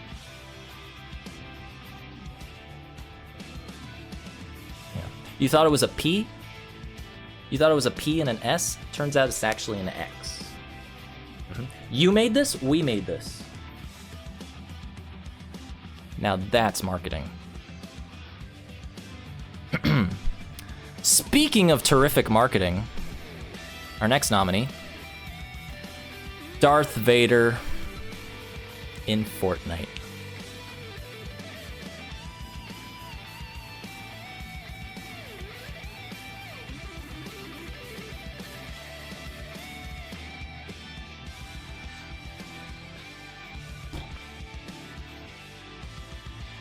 What could be worse than ruining the legacy of an entire video game franchise and its brand? How about ruining the legacy of a man's entire life? Celebrated the world over.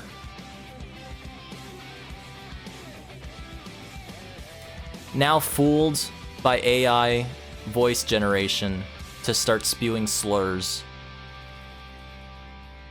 and making racial tier lists.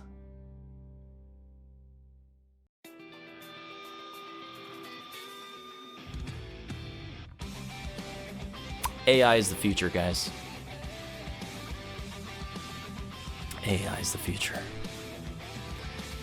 Oh man, stacked category this year. Let's see. But only one can be truly the botch of the year. Let's find out.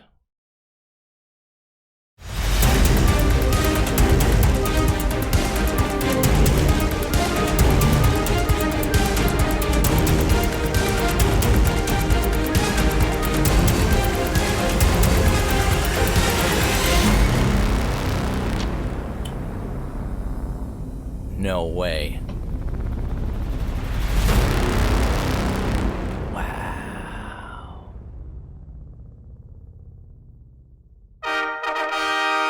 Incredible. Incredible. Ladies and gentlemen. The Botch duty goes to Mighty Number 9! Yeah! Woo! Let's go, Mighty Number 9! Yeah! Yeah! Lest we forget! Lest we forget! 2025 began in the greatest way possible. Your Mighty Number 9 3DS pre-orders are officially canceled. The longest con in video game history.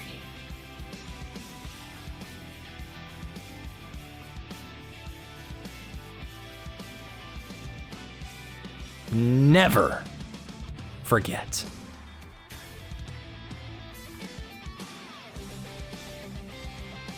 Congratulations, Mighty Number 9. You truly are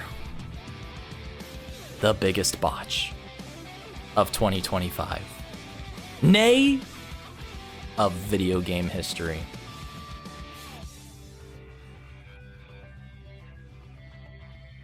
I have it for the Wii U. Should I feel proud? Probably. Probably. You could probably sell that for a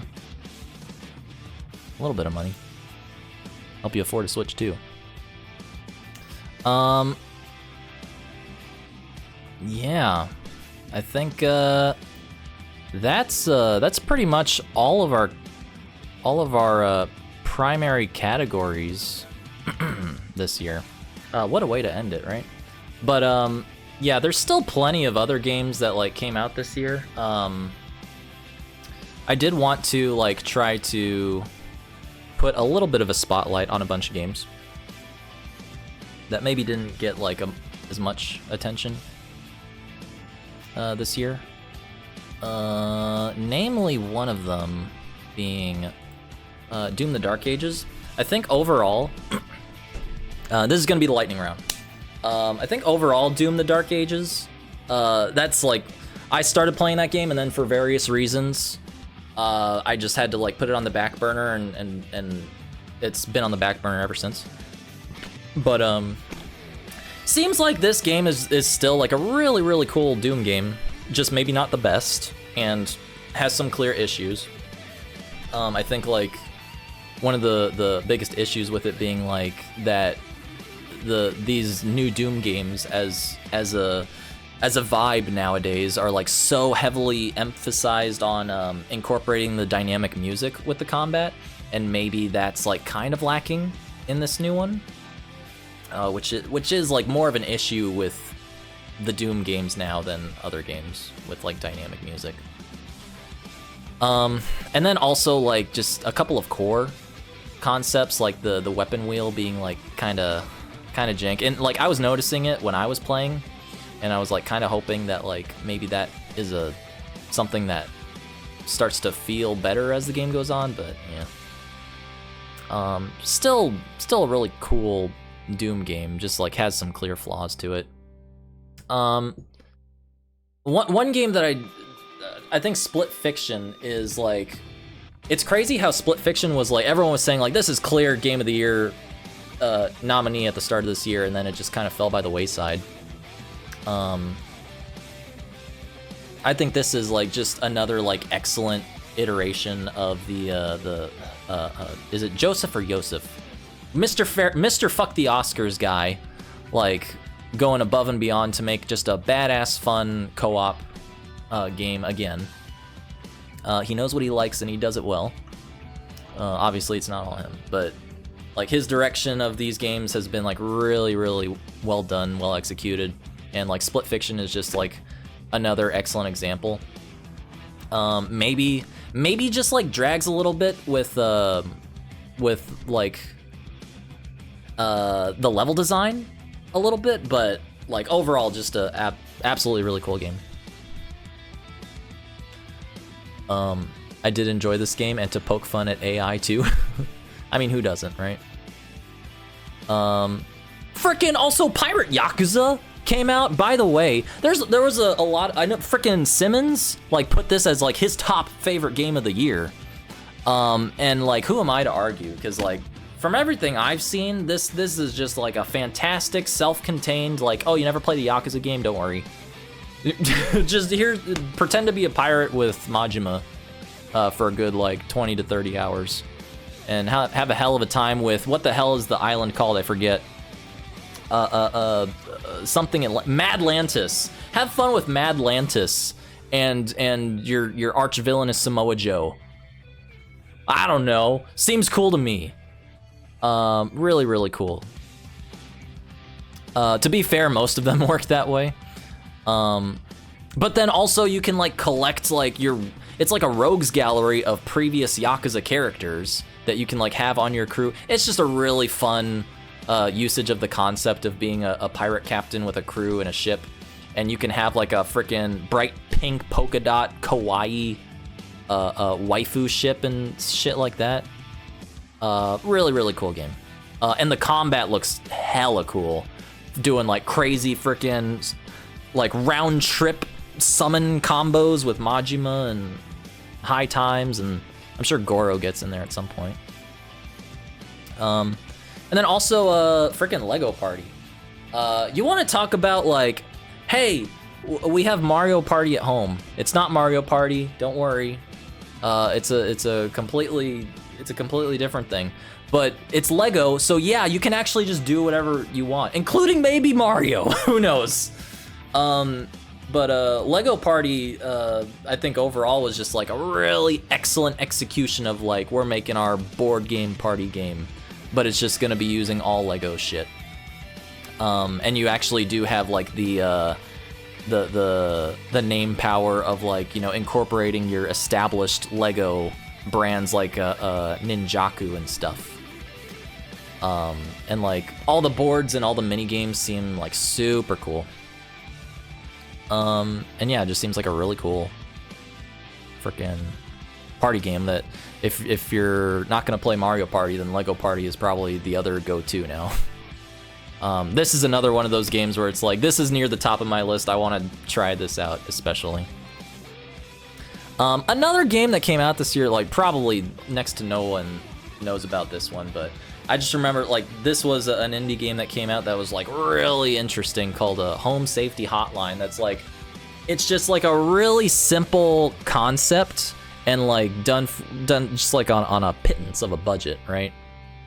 Where you're basically just like a phone operator answering calls from people who are complaining about various things that range from like a leaky faucet to like hearing noises in their backyard or like thinking there might be a gas leak.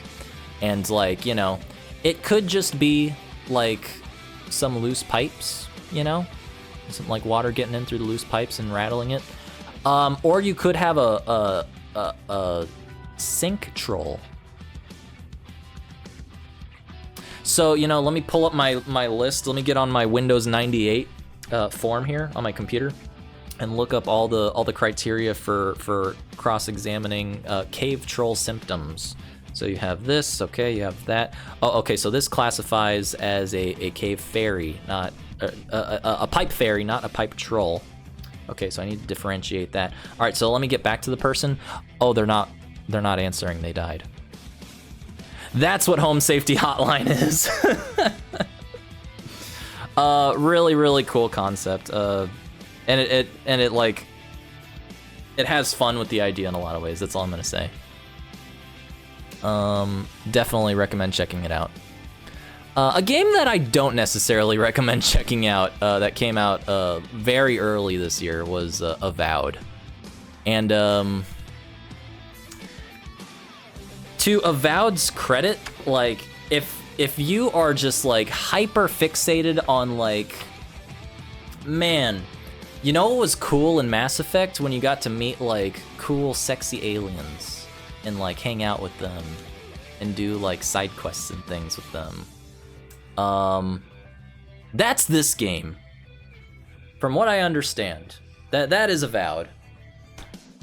And it's like, it is very much like going for the RPG. You played this, Logic? Okay, so it's very much like going for that RPG sort of like fantasy experience of like having characters and branching pathways and stuff. I didn't hear a lot about like a lot of depth per se to like the quests and the characters. I don't know if you can vouch for that particularly. Especially compared to like other games that are kind of, because I think this was like this is sort of like a sequel or like a spiritual sequel to like the Divinity games, right? Can't remember.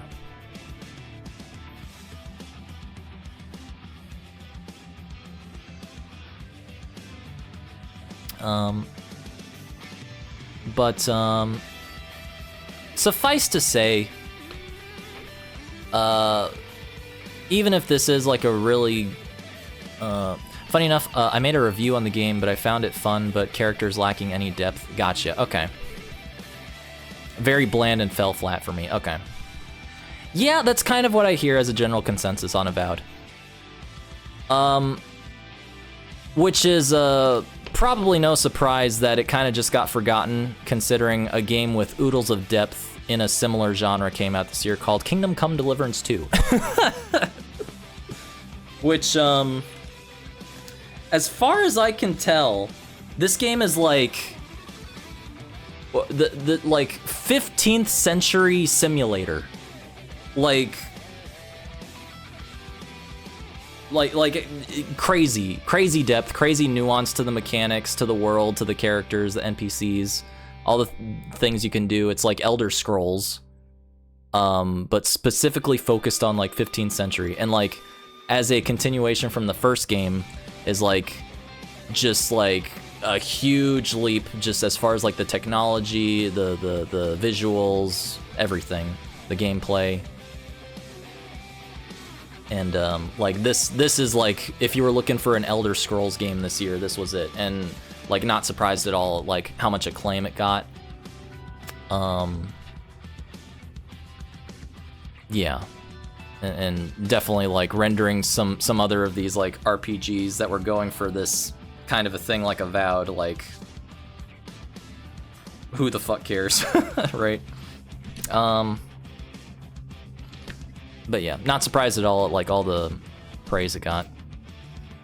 I guess another game that I wanted to like, I guess talk about a little bit was a Little Nightmares 3. From what I understand, it's like maybe like I think Little Nightmares 2 is like the favored Little Nightmare, the favored of the Little Nightmares games up to this point, and like I think Little Nightmares 3 is like again like really good, just maybe not like as good, but still really good. Kind of feels like it might be in that similar vein as like a Doom Dark Ages situation, where it's like, yeah, no, this is like a really good iteration of the Little Nightmares series. Just like maybe not quite as fun or cool as like the previous one, but definitely goes like for a different style. Has like, you know, kind of an interesting story without getting too much into it, but albeit maybe like simple. But you know, you're not looking to reinvent the wheel with a story with a game like this, probably. Unlike this game. Holy crap. Man, I'm gonna have to make a real short list of like the top games that I am like most feverishly wanting to jump into from 2025, because this has to be pretty fucking high up there. I've heard enough praise of Silent Hill F about it being like arguably one of the best Silent Hill games, if not the best Silent Hill game, like right up there with 2 and shit. Like maybe not as good, but I think maybe like the only criticisms I can think for it, without getting too much into it, is like it definitely seems to be one of those games where hey, did you beat Silent Hill F? Yeah? Oh, okay. Did you beat Silent Hill F twice? No? Oh. Alright, hey, did you beat Silent Hill? Like, guess what? If you really want to sink your teeth into this game, you're gonna have to play it once, twice, thrice, maybe even more than that. 'Cause it has like huge replay value, and also, like, maybe one of the other criticisms might be, like, the combat system. I have yet to get my hands on it, so I can't really say for sure, and granted, like, I don't really know anything about Silent Hill. I just know I fucking love Silent Hill 2 now. And I'm really wanting to... This is one of the game series that I'm, like, most wanting to get into. Like, the way I, like, got into and fell in love with Resident Evil. I'm really wanting to do the same for Silent Hill. Don't know how much success I'm gonna have with that, but it seems like Silent Hill F is pretty fucking worth it to check out. So, Stupid Sexy Mannequins. If I had a nickel, definitely want to play this game. Which I don't know if I can say for this game. I feel like I'm in the unique situation where after Ghost of Yote, I'm good. From what I understand, Assassin's Creed Shadows is a pretty damn fun Assassin's Creed game. Maybe like one of the most fun Assassin's Creed games. And there's a lot of Assassin's Creed games, but I think like some of the critiques sort of stem from like the sort of like dichotomy of having your stealth focused action and your like action focused action, like your in person controlling your like shinobi girl, I can't remember her name, and controlling Yasuke, and like having those gameplay styles sort of divvied up from through the story, where it's like you're controlling one person and you're fighting this way, now you're controlling this other person and fighting this other way, and that can be kind of like annoying, jumping back and forth. Also, like there's some like I guess polarization with like how the world is designed and how the gameplay and the story is paced with the story in the world. And then also, like, yeah, just some really weird, like, marketing-related bullshit when the game was being promoted. And, like, people taking issue with the portrayal of Yasuke and, like, the kind of, like, the PR disaster that was in response to that. It's just, like, whatever. Just, like, all of that to say, like, this game seems like it's still pretty fun. And, like, maybe not, like, the end-all be-all best like Assassin's Creed game, but like for what it's trying to do, like pretty cool. And like the combat's still like good, but it's definitely Assassin's Creed combat. I definitely am not going to be playing it because I have been.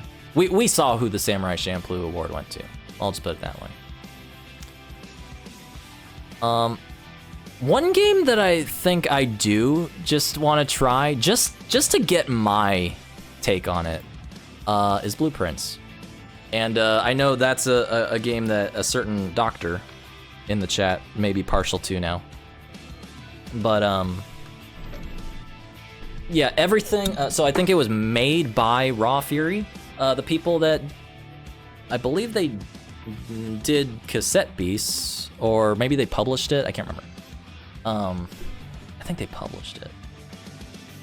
I think you would enjoy this. It's very good, similar to Silent Hill F. Yeah, so from what I understand, like I watched Pat play a bunch of it, it seems like this game is super fucking effective at what it's trying to do as like a roguelite, and like just the atmosphere of everything. And the only sort of like downside of it being like it does at the end of the day rely on RNG. So like there is like a perceivable there's a scenario in which like you know exactly what you want to do and how to do it, but you're basically just praying to the RNGesus to get your ideal thing out of it. But still, everything else about it looks absolutely frickin' addictive as hell. 'Twas a great year for games. Yo, what's up? What's up, Squatch? How the hell are you? Oh, you reached the final room and stopped? Okay, so you're not done yet. Nice. Okay, yeah. Yeah, no, I don't particularly know about like the end game of this. I just know about like most of the gameplay loop and stuff. And I've like seen a bunch of rooms and stuff like that. I think there's enough in it to mitigate RNG, and yeah, that's what I've heard. But yeah, I just want to get my hands on Blueprints just to feel it out myself. One game that I don't think I will be checking out myself. And this also in the same vein as Sonic 3. I feel like kind of got like snubbed a little bit, but I do still want to like show recognition to the Great Circle, just because it was like a pretty decent game overall, just like didn't really like blow doors anywhere, and like it kind of struggles with like the first person combat, like granted, because I think it's from the Wolfenstein devs, I forget their name. But it is still like pretty good at what it's doing, and they did release like DLC for this year. But like you know, it's not crazy or good or anything, but it's still like pretty fun from what I understand. Machine Games, yeah, okay. Doing good, man. Missed the notification that you were live. No worries, man. Yeah, I have all this recorded. I'm gonna throw this up on YouTube at some point probably. I'll get some DMCA dings, but you know what the hell. Schedule 1. Talk about just like a really simple, low budget, like we're just gonna throw this out there on a pittance, but it becomes just like this really like strangely addictive like gameplay loop that I know a bunch of people like were streaming this nonstop for a month. I almost included this in the streamer bait category. But yeah, this is just like a really fun like, what if you were just growing weed and like and like trying to make a business out of it, and kind of just has fun with that concept in just like this small town. And there's co-op with it. My one group of friends play this. Nice. Seems like a good year for friend slop. Yeah, I think what won our streamer bait this year? RV There Yet. RV There Yet ended up winning our streamer bait Doodie Award this year / friend slop. One game that I will say probably got put out a little too early, which is really unfortunate, was this rhythm game called Unbeatable. And really sucks, because this game looks like everything that I could ever want in like a rhythm game. And I remember when I first like saw the trailers for it, I was like really looking forward to it. Unfortunately came out buggy as shit. And that really put a downer on it. Also, kind of has like a weird gameplay pacing issue where it's like you're not really playing as much of a rhythm game as you might want to, or as like it's presenting itself to be. And it kind of ends up being a lot of like visual novel stuff. And then you get like the bulk of your rhythm game scratch itched in like the arcade mode. But yeah, just like a lot of flaws to it, unfortunately. But like hopefully they can like address this and like fix it up, or I don't know. Kind of a bummer. I almost put it in the botch this year. There was also the Conan O'Brien, and the T-1000 DLC that came out in Mortal Kombat 1. Both of these characters just absolutely freaking stellar DLC characters for Mortal Kombat 1. They were both fun as hell. I think like Max ended up really like maining Conan and having a shitload of fun with him, looking like he's Tusk in like Killer Instinct, but in a Mortal Kombat game. Super cool. And then T-1000 like actually just looking like he's Glacius, right? I think a big part of it is like they just kind of felt like Killer Instinct characters dropped into Mortal Kombat 1. Like, hey, here's Tusk and Glacius. There you go. But also he's like kind of Sub-Zero like, with like liquid stuff. Should have named him Conan. Missed opportunity. But keeping in that fighting game vein, VF5 coming out again, because we didn't have enough versions of Virtua Fighter 5, guys. I promise. This one's got like a single player mode. It's like arcade. It's actually it actually ends up being like a pretty fun, addictive, sort of like a Tekken style arcade mode that you can just keep running through. How many releases is this game gonna get? Hopefully this is the last one. I hear they might be working on a actual numbered entry for the next one, but who cares about that? Virtua Fighter 6? Please. That'll never catch on. Especially not like 2XKO.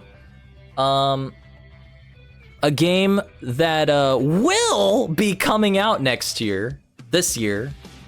Next year.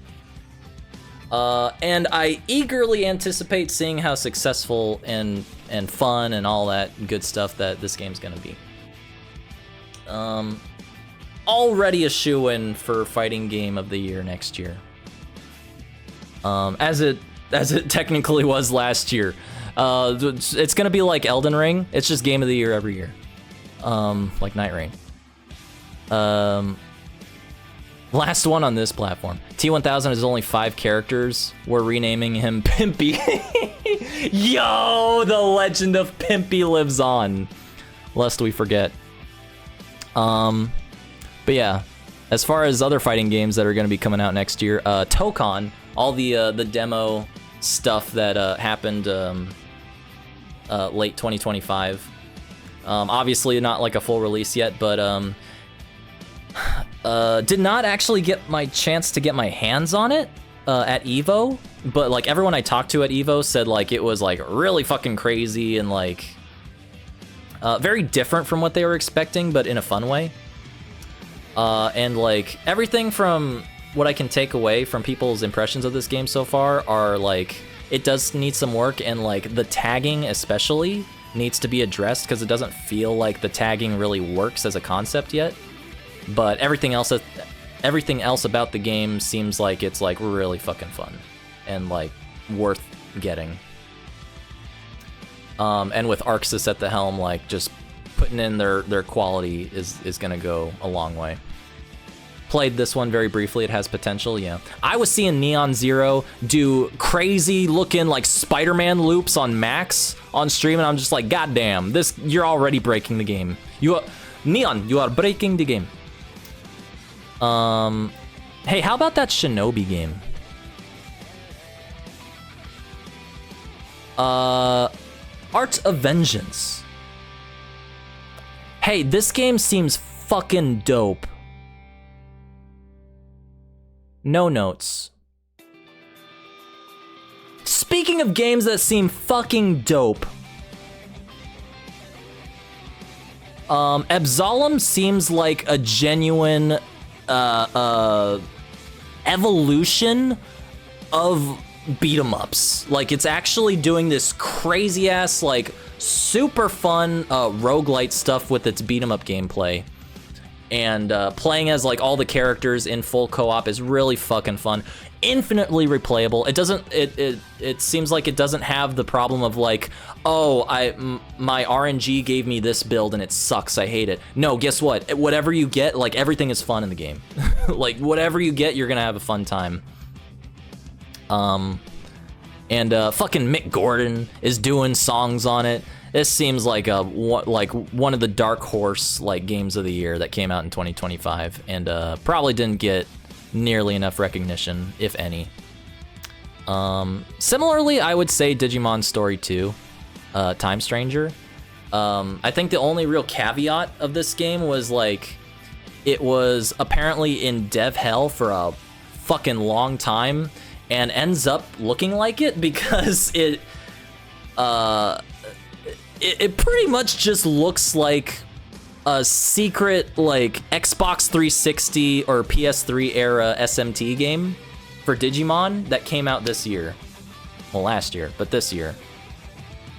But it's really fucking good. Main game is very short for Digimon Story.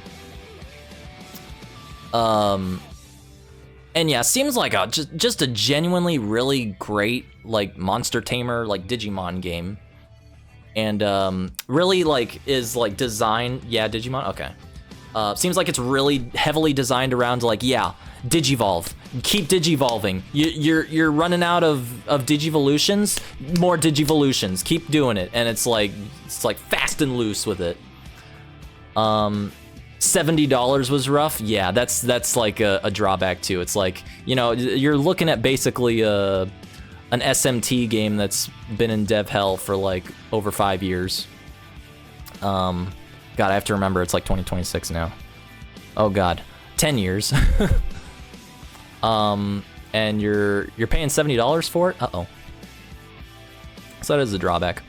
And then I have a couple other things I wanted to talk about. I guess it's not technically a game, but if I was going to include like any sort of like thing from this world on this stream, I wanted it to be Super Mario Mon. This was actually like genuinely a really, speaking of like monster tamers, a really freaking cool a Pokemon Emerald ROM hack that came out this year. That was just like, hey, it's like Pokemon Emerald but Mario, and it just has like a shitload of fun with just celebrating Mario and like making all of the monsters Mario monster characters, and like the writing is really fun, the world design is really fun. Yeah, I forgot this came out this year. Incorporates like, you know, elements from Mario gameplay stuff and Pokemon gameplay stuff. Like you're exploring an overworld and doing like Mario puzzles, like you're in a Super Mario world. And yeah, just like really fun time. Great ROM. This is like one of the better Pokemon Emerald ROM hacks I've seen. And just like venturing into the Mario universe. And then also not technically a game and not technically finished, but something that I am definitely looking forward to going into the start of 2026.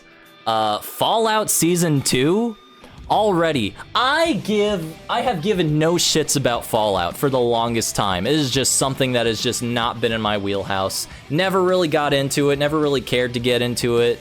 I've seen people play it ad nauseum over the years, and like kind of going into this show knowing nothing about it was amazing. Just like blasting through season 1 and watching it with Doc, and just like sort of like how it breadcrumbs things about Fallout to you as you're going along, and just like learning more about the lore, and like just really fun writing, fun characters, fun direction, great use of music. It's pretty much doing everything that I could possibly want in like a video game adaptation show. So much that like I wanted to put it into the adaptation category, but it's like, you know, next year, this year, next year. Can't sing its praises enough. Can't wait to keep watching every episode as it comes. I think a new episode might have come out tonight. I'll need to double check. We can do that later, Doc. Really looking forward to what they do with this new season, as it's like focused on apparently New Vegas stuff, which I will say, like, if and when, it's probably going to be when at this point, I ever get into Fallout, I'm gonna start with New Vegas, because that's always kind of just been the best game I always hear from everyone. Is like, if you're gonna play like the best Fallout game, it's New Vegas. That's the one to get into. So I will probably be doing that. But alas, that's enough of that. It's time to end off this stream the only way I know how, by finally, formally deciding the Doodie of the year. And I did take into consideration some people's selections, which I will need to update here. But yeah, the nominees for Doodie of the year: Claire Obscure, Expedition 33.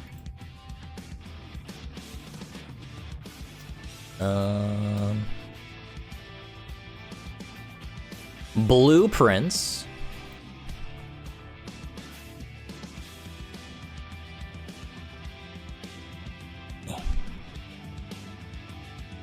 Live editing. Hollow Knight Silk Song. Ghost of Yote. And, lest we forget, lest it not be snubbed again,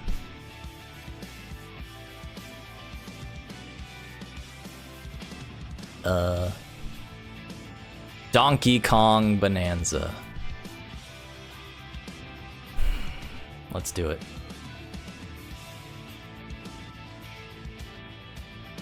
Let us decide the destiny. And then I gotta get the fuck to work. The Doodie of the year goes to...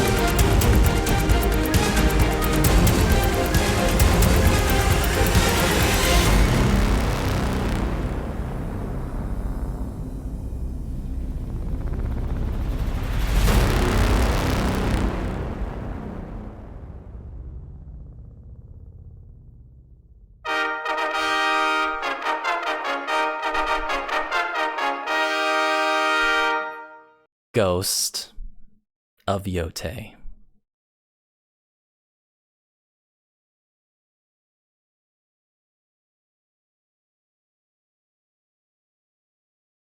Do show these nuts. Wherever